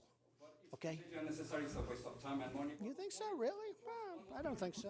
A lot of people don't think so. Almost 40% of immigrants come by plane. They simply overstay their visa. So you would. I don't believe that. Okay, you're right. I don't believe it. And the drugs come, I see them, they have pictures, they have everything crawling over the fences, which are, by the way, this high. I mean, you have fences that are not as tall as I am. Well, they're coming by plane, so. Oh, they're coming by many different ways. But the primary way they're coming is being right through, right past our border patrols, who, by the way, are tremendous people. And they can do the job, but they're told not to. How are you going to deport 11 million undocumented immigrants by? Here's what we're going to do. Ready? Okay. Are you going to bring the army? No. Let me tell you. We're going to do it in a very humane fashion. Believe me, I have a bigger heart than you do. We're going to do it in a very humane fashion. The one thing we're going to do. All over the place. One question. Is there one question you want to ask? We're going to move on. Okay. The one thing we're going to start with immediately are the gangs and the real bad ones. And you do agree there are some bad ones. Do you agree with that, or do you think everyone's just perfect? No. I'd ask you a question. Do you agree with that?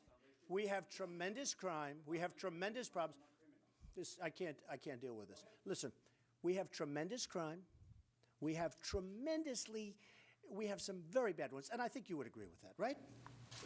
Okay, there are a lot of bad ones, real bad ones, because, they looked at some of the gangs, they looked at some of the gangs in Baltimore. They looked at some of the gangs in Chicago. They looked even in Ferguson. They got some rough, illegal immigrants in those gangs. They're getting out. Do you mind if I send them out? Now, if they come from Mexico, do you mind if I send them back to Mexico? No, do you mind if I send them back to Mexico? Okay, those people are out. They're going to be out so fast your head will spin, all right?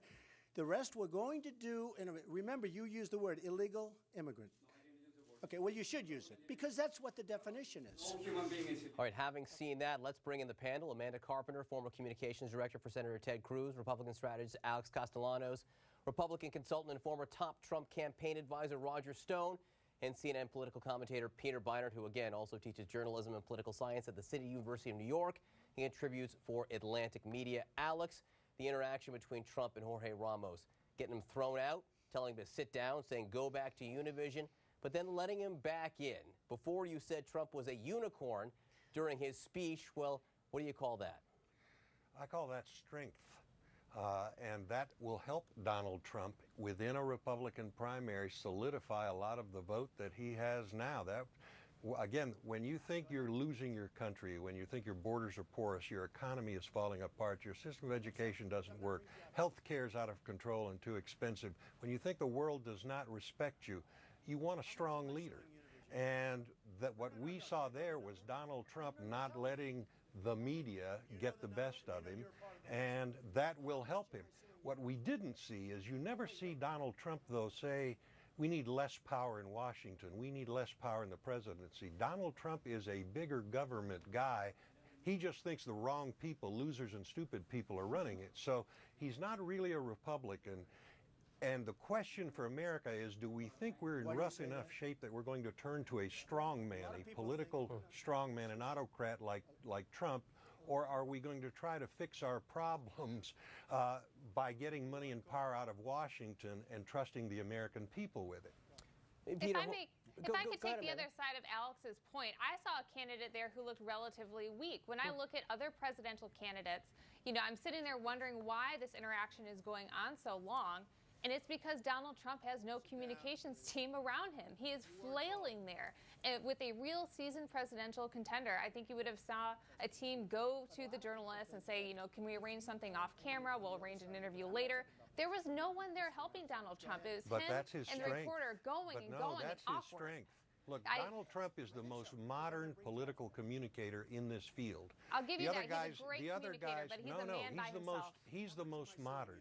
He understands the internet, he understands Twitter, and he understands the casual style of communication you have to have today.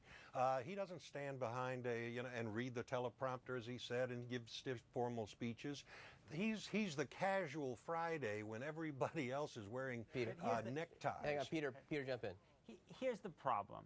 When Donald Trump takes on Jorge Ramos and speaks to those people who feel like they're losing their country, right? Donald Trump used the term silent majority in his speech there. He's appealing to the silent majority. That is not a majority of Americans. That is older white Americans who are deeply uncomfortable with some of the changes that are happening in the United States. That's not the majority of the country. It is a declining percentage of the country. In fact, Latinos are very optimistic about the United States, and Donald Trump is, in fact, taking ownership over a cohort of people who are driving the Republican Party into the ground. That's the problem with what he did today with Jorge Ramos. It's the problem with his entire campaign. Go ahead. And John, as a Republican, can I actually agree with Peter on that?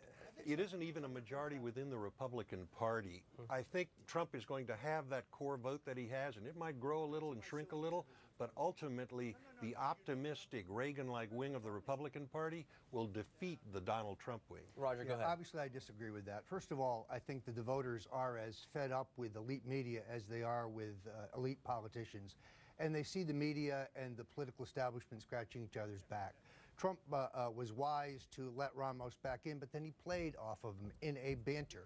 And in all honesty, Ramos was making a speech. He wasn't asking a question. He was making a speech, flatly saying you can't deport 11 million people. Trump's assertion that you can build a wall is the can-do spirit that people like in Trump. Trump is a builder. He can build a wall. He's put out a program, and he's been, I think, very successful in terms of defending the more controversial elements of it. The election, the nomination politics of that exchange was very strong for Donald Trump. Yeah, but Roger, you quit working for Donald Trump because he was picking fights with people in the media. He was picking a fight with Megyn Kelly at the time. We may talk about the new fight he picked with her in a little bit. But here he is, initially watching as Jorge Ramos is thrown out of the room and then engaging in this back and forth with him. Is this a sideshow? Does this distract from your overall message? No, because that was an exchange about immigration, which is one of the key issues in this race. What I object to is the banter with the media personalities like Megyn Kelly, who is not running for president. I think Americans want to hear Trump talk about Iran and China. Look, I'm the biggest Trump supporter there is, and I have been all over this network and others talking about why I think he is the guy to take on a corrupted system. He has the independence and the boldness to do that. But I want to hear Trump on issues, on immigration, on trade, on job creation. I think American presidential politics is about big, sweeping issues. All right, guys, Peter, Roger, Amanda, Alex, thank you so much. More to talk about next, including that war with Megyn Kelly and Fox News, the latest Twitter salvo, and the remarkable Fox response.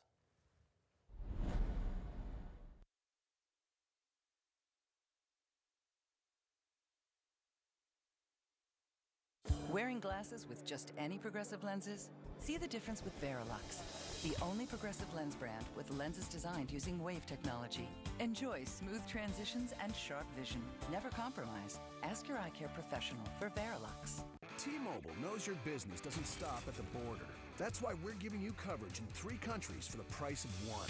Get 4G LTE data in Mexico, Canada, and the U.S., plus unlimited calls and texts to and from all 3 countries at no extra charge. One of the things I love best about T-Mobile is how easy they make it to do business in Mexico and Canada. Get up to $350 per line when you switch your business to T-Mobile at work today. I just got a great night's sleep on my Beauty Rest mattress, so for the next 24 hours, I will be a coiled cobra of energy and enthusiasm, ready to strike. Ready to strike. Ready to strike. The Beauty Rest Recharge line with pocketed coil technology. Get your Beauty Rest.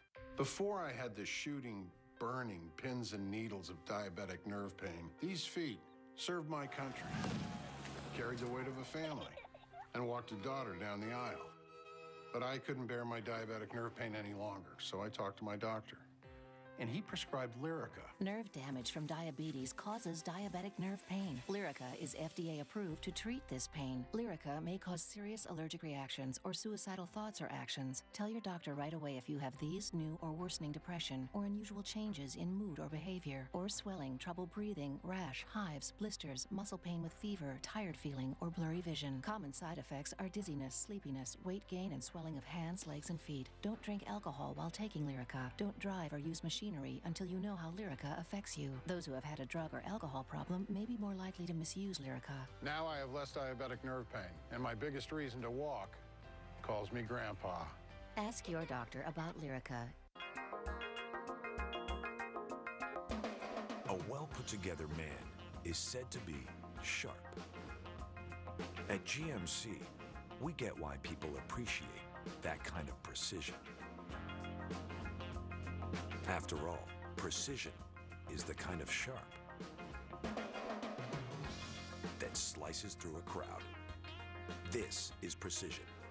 This is Denali from GMC.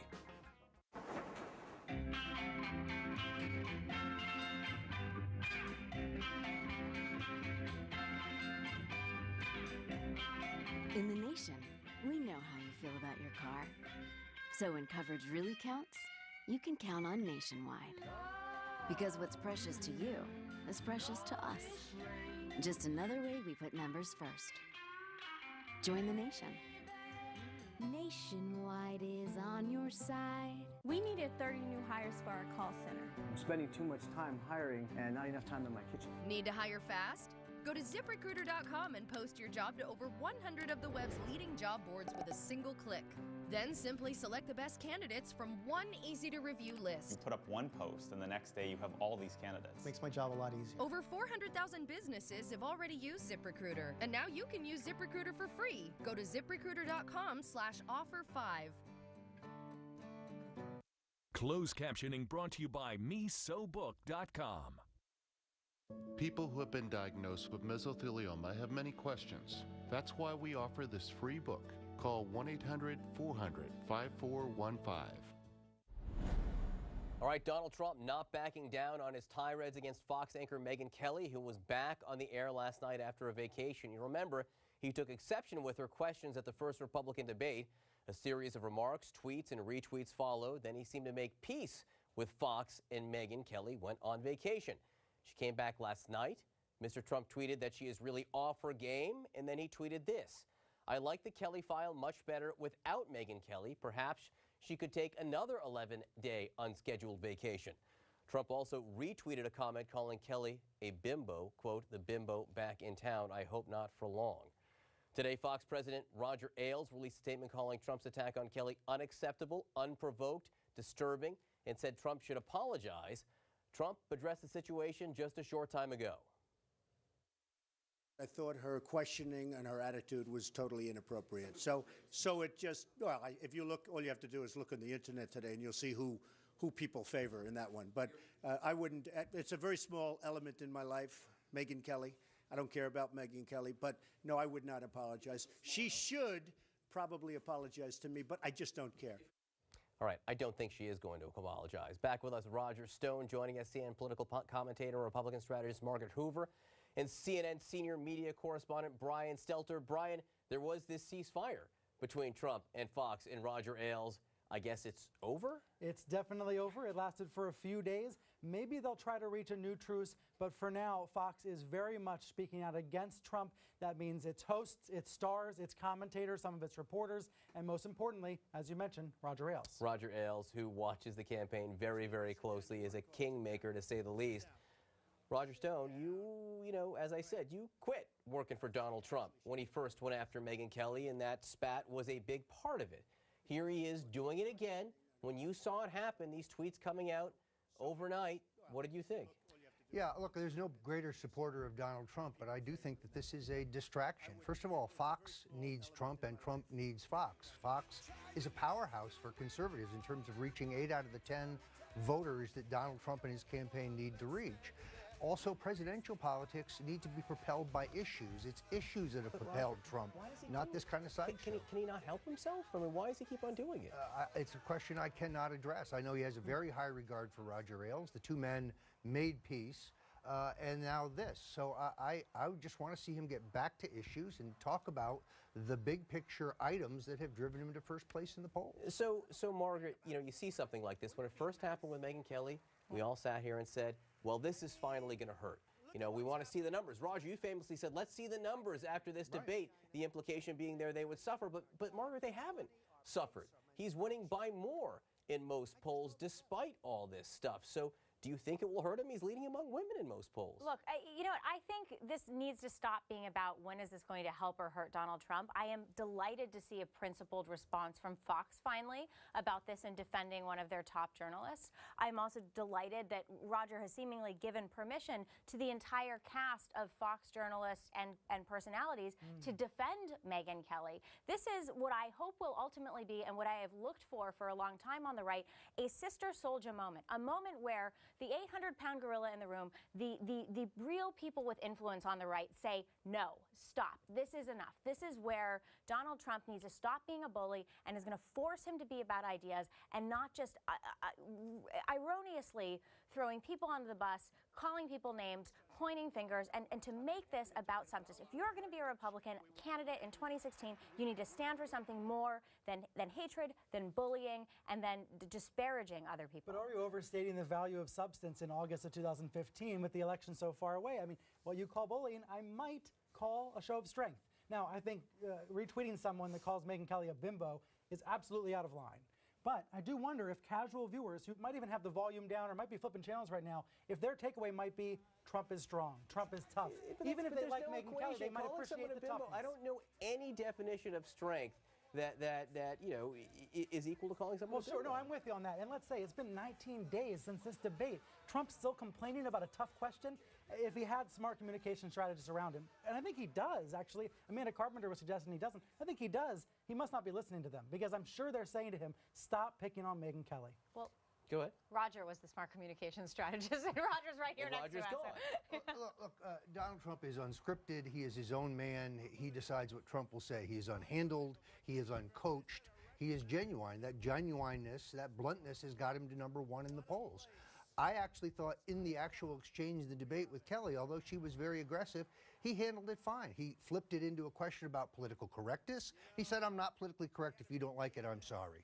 End of exchange. If had it ended right there, I frankly think it was a Trump victory. But what we know is that he's too thin-skinned. He can't handle that somebody is going after him. He takes it all as a personal attack. Look, Brian is right to the extent that, yes, this is very early. It's early. There are 17 people in the race, and so Trump is leading because he's celebrity and he cuts through. But we don't know how this is going to end. But what I do know about Iowa voters, Iowa, the room he was in tonight, all of them are going to want to see him over and over and over again. And they're not just going to want to see him stream of conscious for 45 minutes in total incoherent statements. They're going to really want to know substantively what he's going to do. That's what Iowa voters, they really are thoughtful when they go to the caucuses. I want to see I would like to see Trump, if he's really this good, translate this into something real, because that's not real. On top what of we all saw of tonight's this, on not real. top of tossing Jorge Ramos, on top of attacks on Megyn Kelly, on top of attacks on Jeb Bush, he says he can introduce a plan on college affordability in the next 4 weeks. Thanks to our panel, that does it for us. Our coverage continues in a moment from CNN in Atlanta.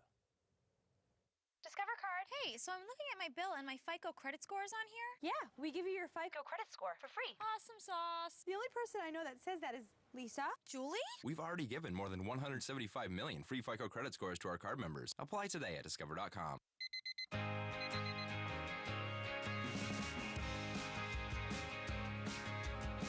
sunny day, I met you up in the garden. I took a photograph of you in the hibiscus border. It broke the Such a shame it's labeled a getaway. Life should always feel like this. Hampton, we go together. Always get the lowest price, only when you book direct at Hampton.com. This is Pete. Pete is helping his aunt move, so he's not thinking about tires right now. But if he were, all he'd need to know is TireRack.com. Right now, he can get up to a $70 Visa prepaid card when he buys a set of 4 select General brand tires. For details, he'd go to TireRack.com/general offer. But Pete's not thinking about tires. Pete's thinking it would have been nice if his aunt had mentioned the Minor Bird. TireRack.com. Find, deliver, install. Milk, milk, milk, milk. Okay, phone's over. Thirsty? They said it would make me cool. They don't sound cool to me. Guess not. You gotta stick up for yourself. Like with the Name Your Price tool. People tell us their budget, not the other way around. Aren't you lactose intolerant? This isn't lactose, it's milk.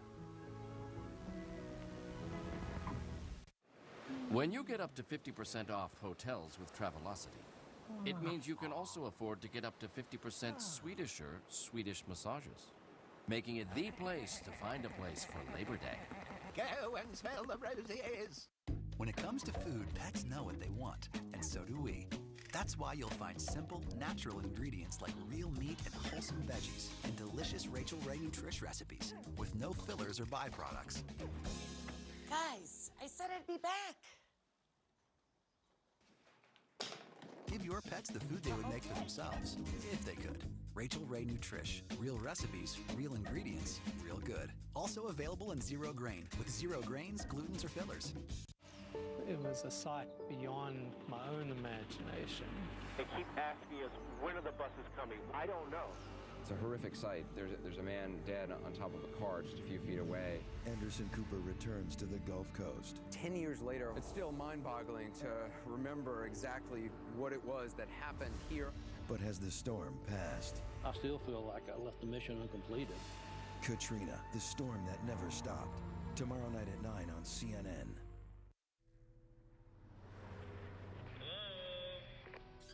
Bonjour. Chinese hello. Show me solitary hilarity.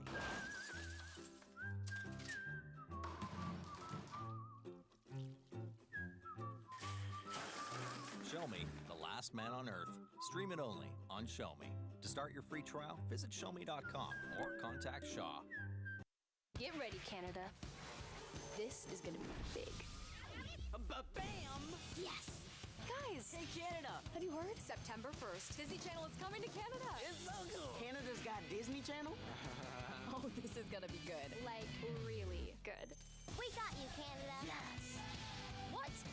Awesome. Finally! Awesome, right? You're going to love it here. On Disney Channel! Don't miss it. Disney Channel launches September 1st. Oh, Canada. Yes! I'm Fareed Zakaria, and this is CNN.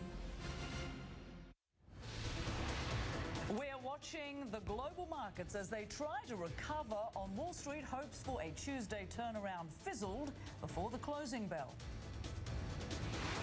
Excuse me, sit down. You weren't called. Sit down. Sit down. Sit down. Sit down and go back to Univision. Donald Trump clashes with an anchor from the Spanish language TV channel. And French prosecutors say there is clear evidence the alleged gunman on a high-speed train wanted to kill everyone on board. Hello everybody, great to have you with us. We'd like to welcome our viewers in the United States and all around the world. I'm John Vors. And I'm Rosemary Church. This is CNN Newsroom.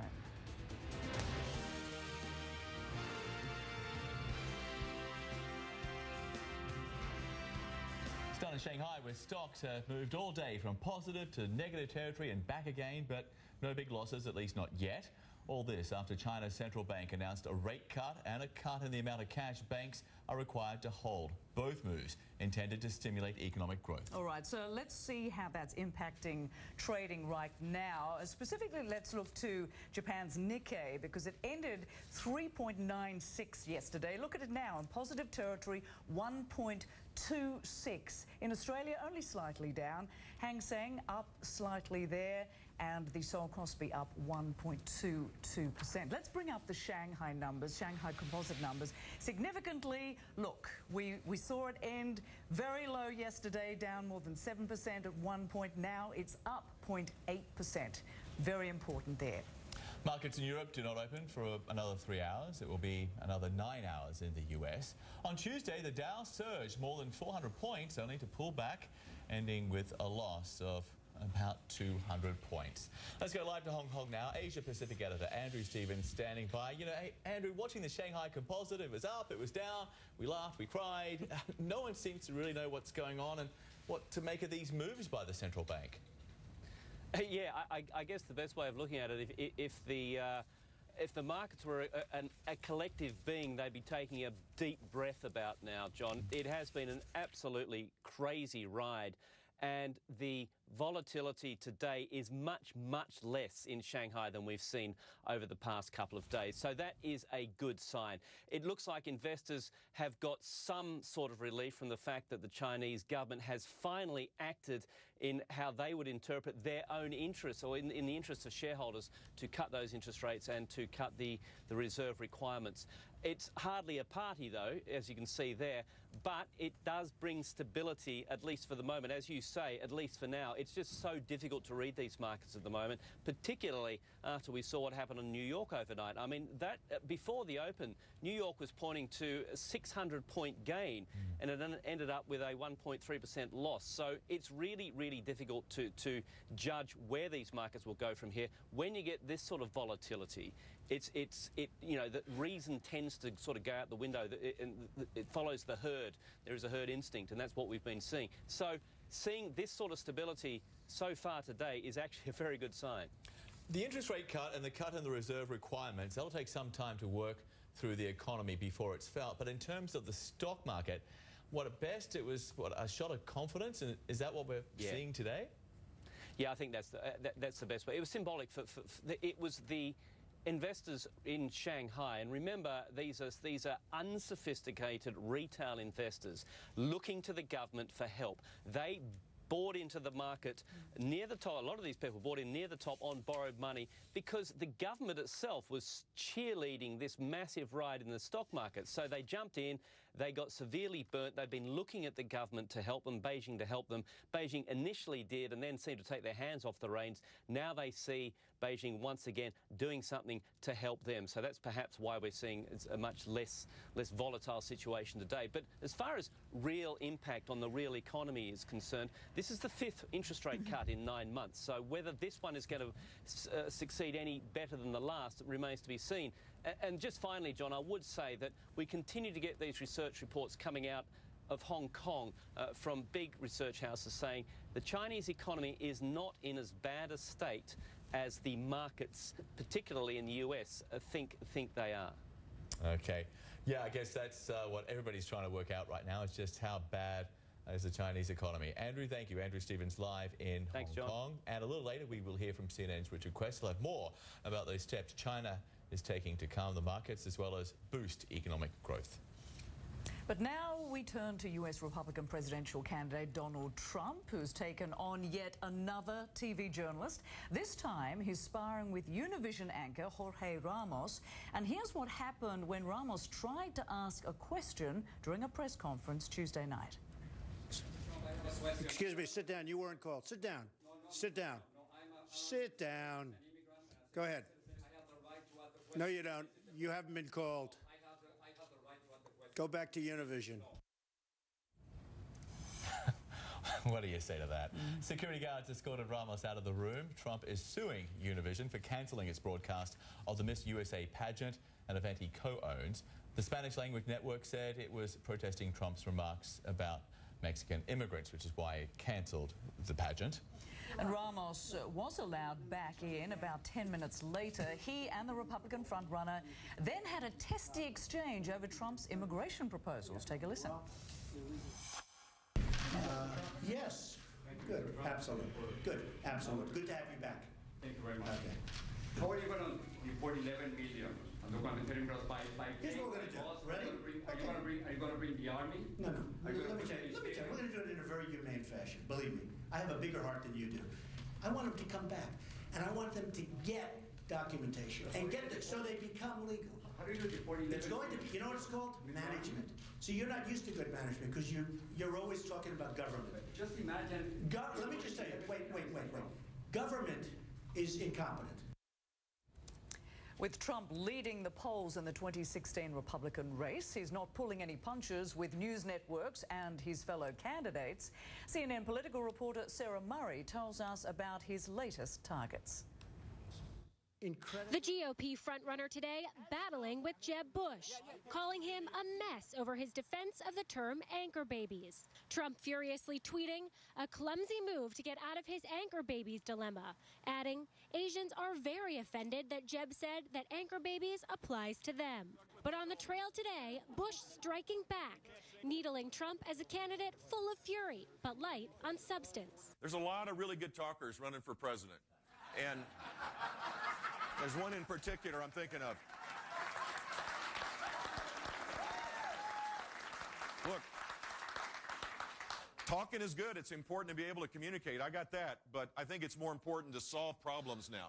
The latest exchange, a signal of how the battle for the Republican nomination is quickly coming down to a war of words between the two top candidates.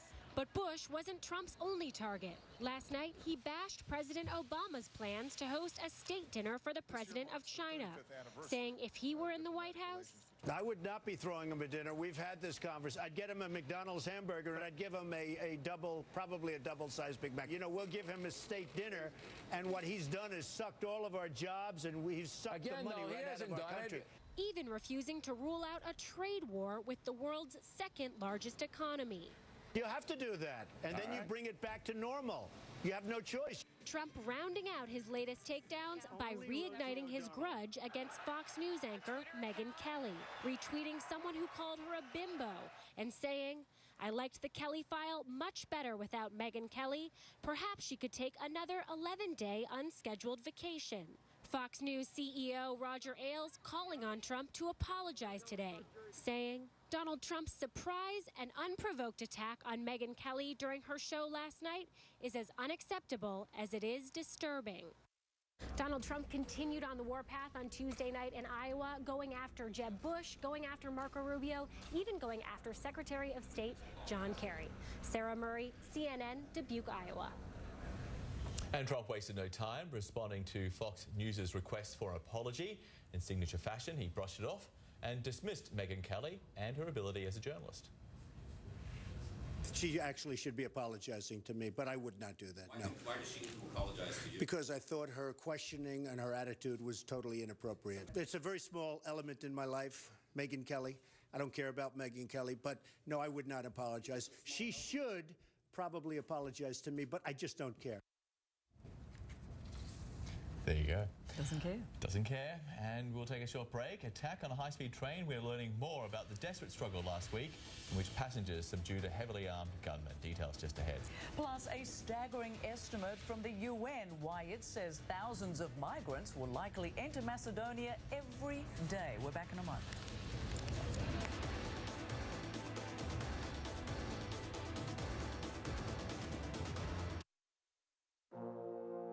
is mankind. Are we good? Go see. Go look through their windows so you can understand their views.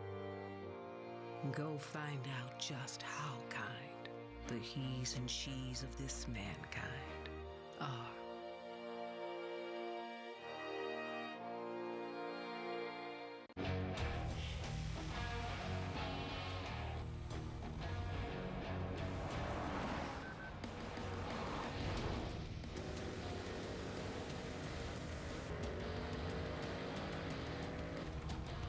Stand the heat. Get off the test track. Get the Mercedes-Benz you've been burning for at the summer event going on now at your authorized Mercedes-Benz dealer. But hurry, offers end August 31st. Share your summer moments in your Mercedes-Benz with us. There's a war going on out there. They're killing people. We gotta get to the American embassy. Dad, look out! Do not shoot! No escape. Rated R. We stop arthritis pain so you don't have to stop, because you believe in Go. Onward. Today's the day. Carpe diem. Tylenol 8-hour arthritis pain has 2 layers of pain relief. The first is fast. The second lasts all day. We give you your day back. What you do with it is up to you. Tylenol. We call ourselves the Freedom Hikers. Hiking brought us together, but that's not the only thing that keeps us coming back. Here's to friends who reach for better. Fewer carbs, fewer calories, superior taste. Michelob Ultra, the superior light beer. Hey, Dad, who is that man? He's our broker. He helps look after all our money. Do you pay him? Of course. How much? I don't know exactly. What if you're not happy? Does he have to pay you back? Nope. Why not? It doesn't work that way. Why not? Are you asking enough questions about the way your wealth is managed? Wealth management at Charles Schwab. T-Mobile knows your business doesn't stop at the border. That's why we're giving you coverage in 3 countries for the price of 1. Get 4G LTE data in Mexico, Canada, and the U.S., plus unlimited calls and texts to and from all 3 countries at no extra charge. One of the things I love best about T-Mobile is how easy they make it to do business in Mexico and Canada. Get up to $350 per line when you switch your business to T-Mobile at work today. In the nation, we know how it feels when you aren't treated like a priority. We do things differently. We'll take care of it. We put members first. Join the nation. Thank you. Nationwide is on your side. I dropped him off at school and he's running off to class, and that's the last image I have in my mind of him. Amy said that she'd do what she wanted because Timothy belonged to her. She went to this hotel room and killed herself. Timothy was nowhere to be found. Somebody's gonna see this story and do the right thing. We've got to do the right thing and get him back to the people who really love him. An all-new episode of The Hunt with John Walsh, Sunday night at 9 on CNN.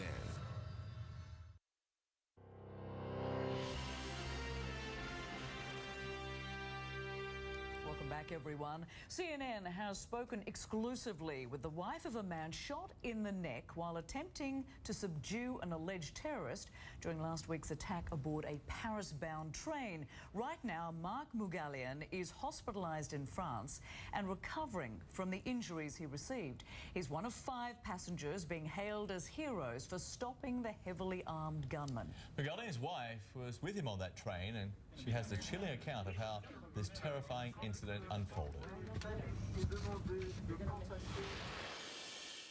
He said, Isa, va-t'en.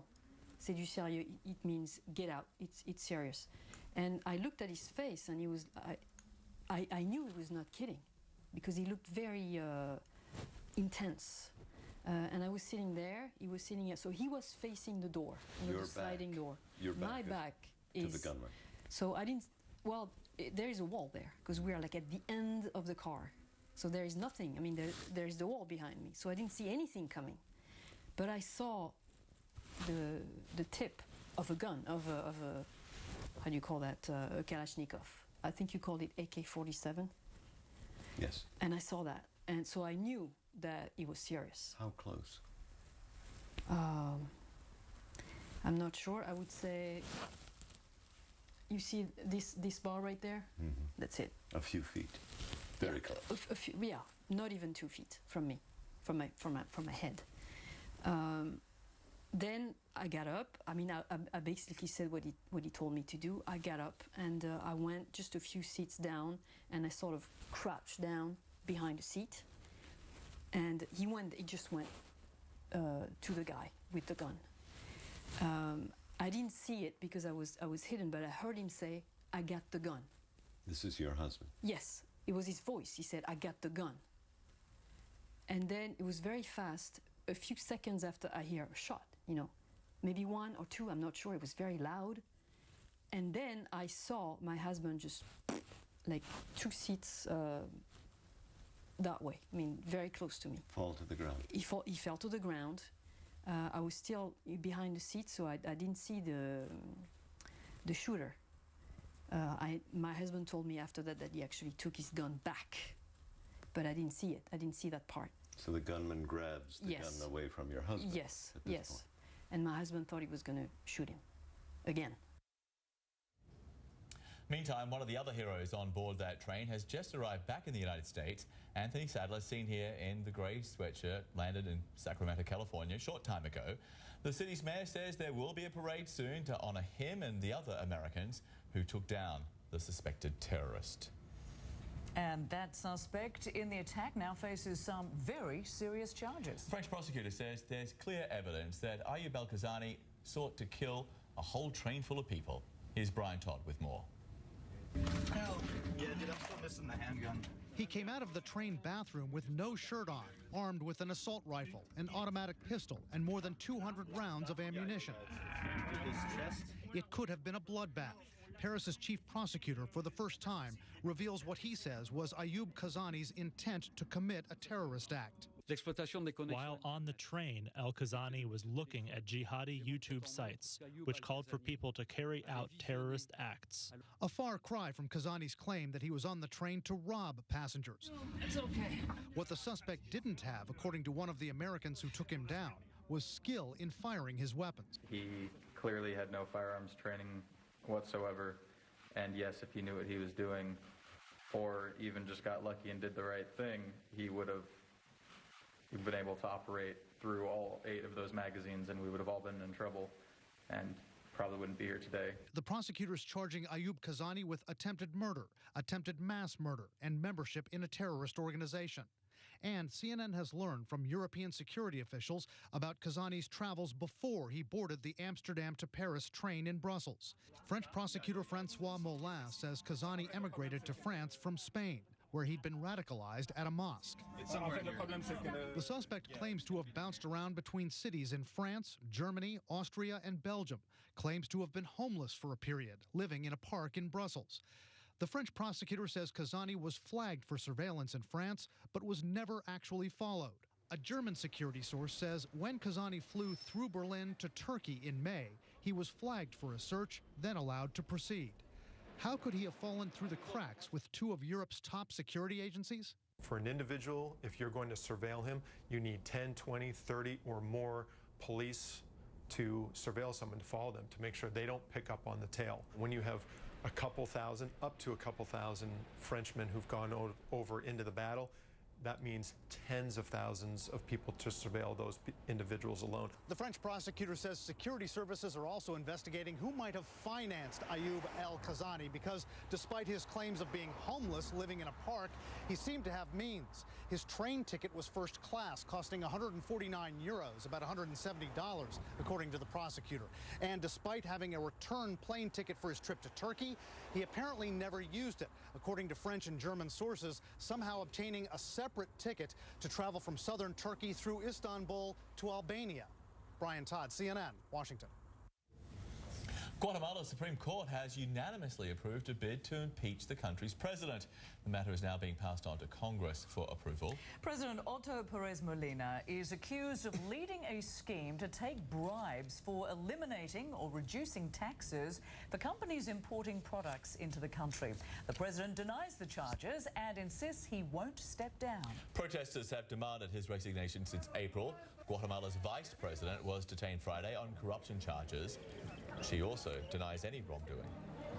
Now to the migrant crisis in Europe. The UN Refugee Agency says up to 3,000 migrants are expected to cross into Macedonia every day in the coming months. The country reopened its border over the weekend. Reuters reports some 500 migrants boarded a train Tuesday to head north to Serbia from Macedonia. Many are refugees fleeing the war in Syria. The UN is calling on governments in the region to do what they can to help. While understanding legitimate concerns of facing countries in the region, obviously this is an unexpected large number of people. We do appeal to the governments involved to implement border management measures with humanity and also in accordance with international obligations. And this is how far the migrants have travelled from Syria, crossing through Turkey and then onto Greece, eventually making their way to Serbia and then on to Hungary. Reaching Hungary is critical, of course, as it's part of the European Union's passport-free zone, giving migrants easier access to Europe's wealthier nations. Earlier, CNN spoke with Macedonia's foreign minister, who says a joint European effort is needed to resolve the migrant crisis. Ultimately, if we don't find a solution for the conflicts in Syria and Iraq, it's pretty unlikely that any of the countries down the road is going to find a way to prevent uncontrolled migrant flows. And I think that what has been happening in the last several months is simply shifting the responsibility down the road. So Turkey is under tremendous pressure. It has more than 1.5 million refugees on its territory. Many of them are crossing into Greece. Greece does what it can in terms of decreasing the pressure on the islands and then shifting people on the continent. We are the next border. For us, the easiest way to deal with it would be to turn a blind eye and then let them simply penetrate into countries of the European Union. But we do not want to act in a responsible manner. We're going to need a joint European answer and a joint effort in this in resolving this crisis. Probably migrants are going to continue coming on European borders unless the crisis in Syria and Iraq is resolved. Meanwhile, borders are being strengthened and new barriers are going up across Europe as countries struggle to deal with the influx of migrants. We get the details now from senior international correspondent Nick Robertson in London.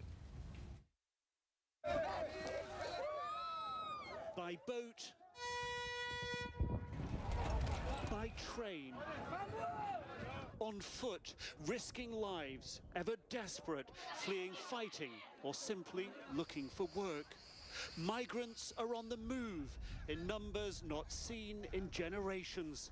Today, the world finds itself facing the worst refugee crisis since the Second World War. More than 250,000 crossing the Mediterranean to Europe so far this year. No end in sight, no solution either. And Europe finds itself struggling, fighting to deal with the high influxes of people seeking refuge within our borders. From Turkey to France, borders are being fortified, walls built, every country for themselves. No grand plan from European Union headquarters in Brussels.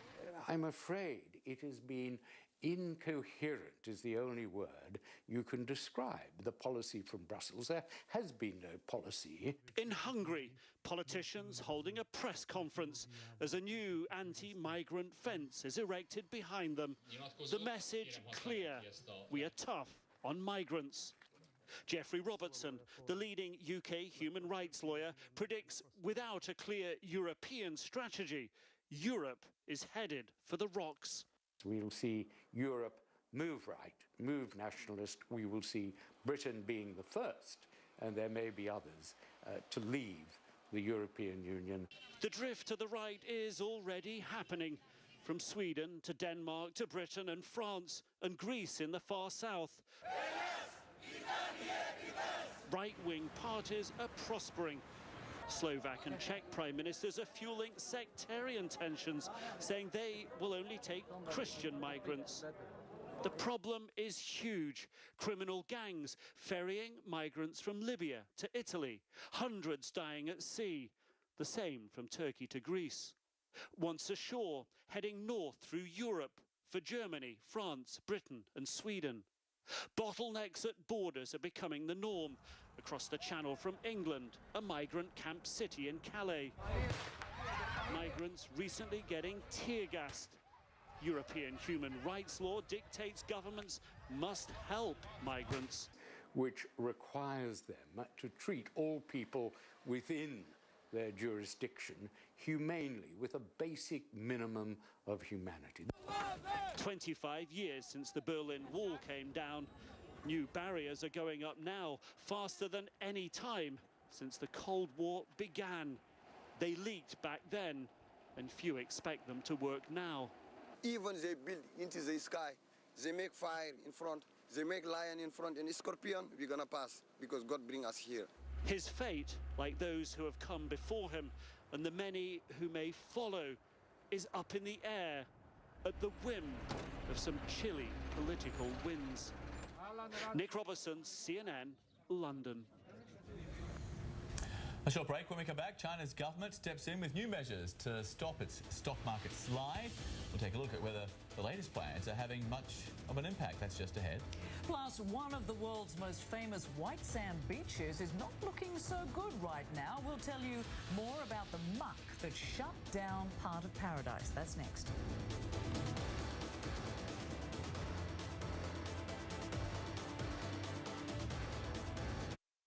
Here's to better. Here's to looking good, square in the eye, and saying, sorry, good, I'm looking for better. Can I help you? Now Vonage is making communications for your business. Look at me. Better. Like award-winning cloud-based solutions. Hey, boss, I have employees?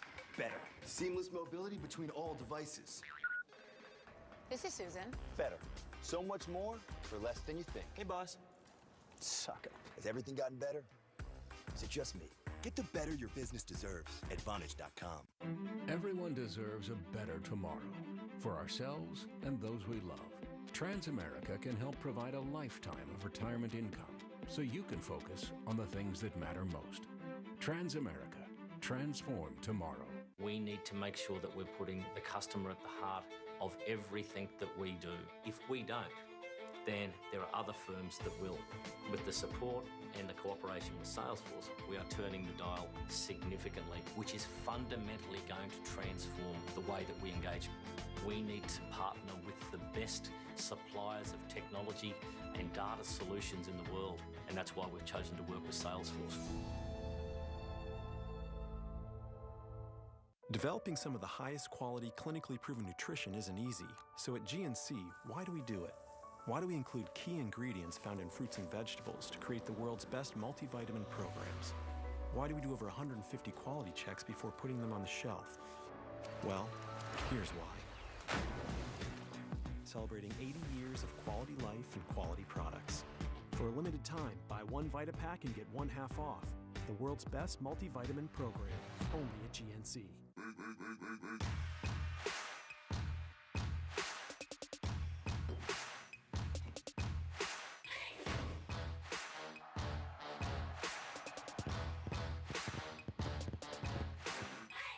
September 16th, only on CNN. The Republican race is getting heated as the candidates fight for their party spotlight. The CNN Reagan Library debate, September 16th on CNN.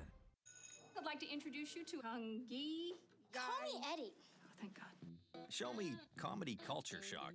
My family was moving to Orlando, Florida. I need white people lunch. I miss the Taiwanese market. They make me feel so calm. My mom had nothing to worry about. We were never going to leave our heritage behind. I think we forgot Grandma. Show me, fresh off the boat. Watch it only on Show Me. To start your free trial, visit showme.com or contact Shaw. There's gold in these hills, and where there's gold, there's greed. And where there's greed, there's an old prospector saying, the noble brotherhood will last as long as nobody finds any gold. there's always a price. This has got to be the motherlode. We found gold! I'm done, man. We're like, I'm done. A curse will take you in if you let it. Hold on! Curse of the Frozen Gold. New series premieres August 26th on History. Gold fever is a very real thing.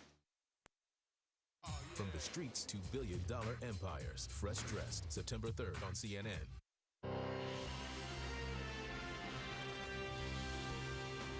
Welcome back, everybody. Wherever you are, you're watching CNN Newsroom live all around the world. I'm John Vos. And I'm Rosemary Church. We want to check our top stories right now. Financial markets in the Asia-Pacific region are mostly higher today. Look at this. Positive arrows for all markets there. Let's look specifically at the Shanghai Composite, up nearly 1%. That is a far cry from Tuesday's close of 7.63%. And look at Tokyo's Nikkei, up nearly 2%. It closed on Tuesday down nearly 4%. So some progress there. And US stocks lost more than 200 points after soaring most of the day. The Dow has fallen 11% in the past 6 trading days. US Republican presidential candidate Donald Trump is holding his edge over the crowded field of contenders in the 2016 race. A new poll from South Carolina shows Trump leading his fellow candidates, including the state's own Senator Lindsey Graham. And it's a big lead too. Trump has 30% support. All the way down pack, Senator Graham has 4%. The UN Refugee Agency says up to 3,000 migrants are expected to cross into Macedonia every day in the coming months. The country reopened its border over the weekend. Many are refugees fleeing the war in Syria. The UN is calling on governments in the region to do what they can to help. Well, more now on the world financial markets. China is trying desperately to keep its stock markets from falling even further. Beijing announced a number of stimulus measures which helped stocks in Europe on Tuesday. So far, mixed effect on the Chinese stock markets. Richard Quest has this report.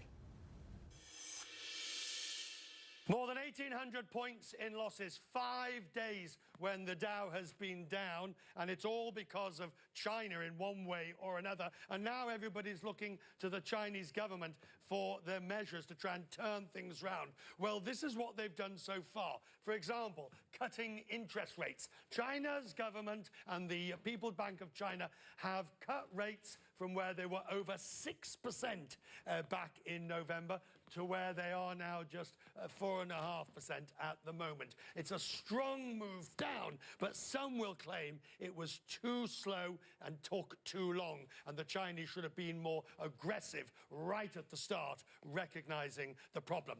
The Chinese have also been active with stimulus packages of one description or another. The various measures, first of all, they have reduced the reserve requirement of the banks. That makes it easier for the banks to actually lend. They've also given money to brokerages and instructed firms to buy their own shares. And of course, they ordered executives not to sell shares in the market.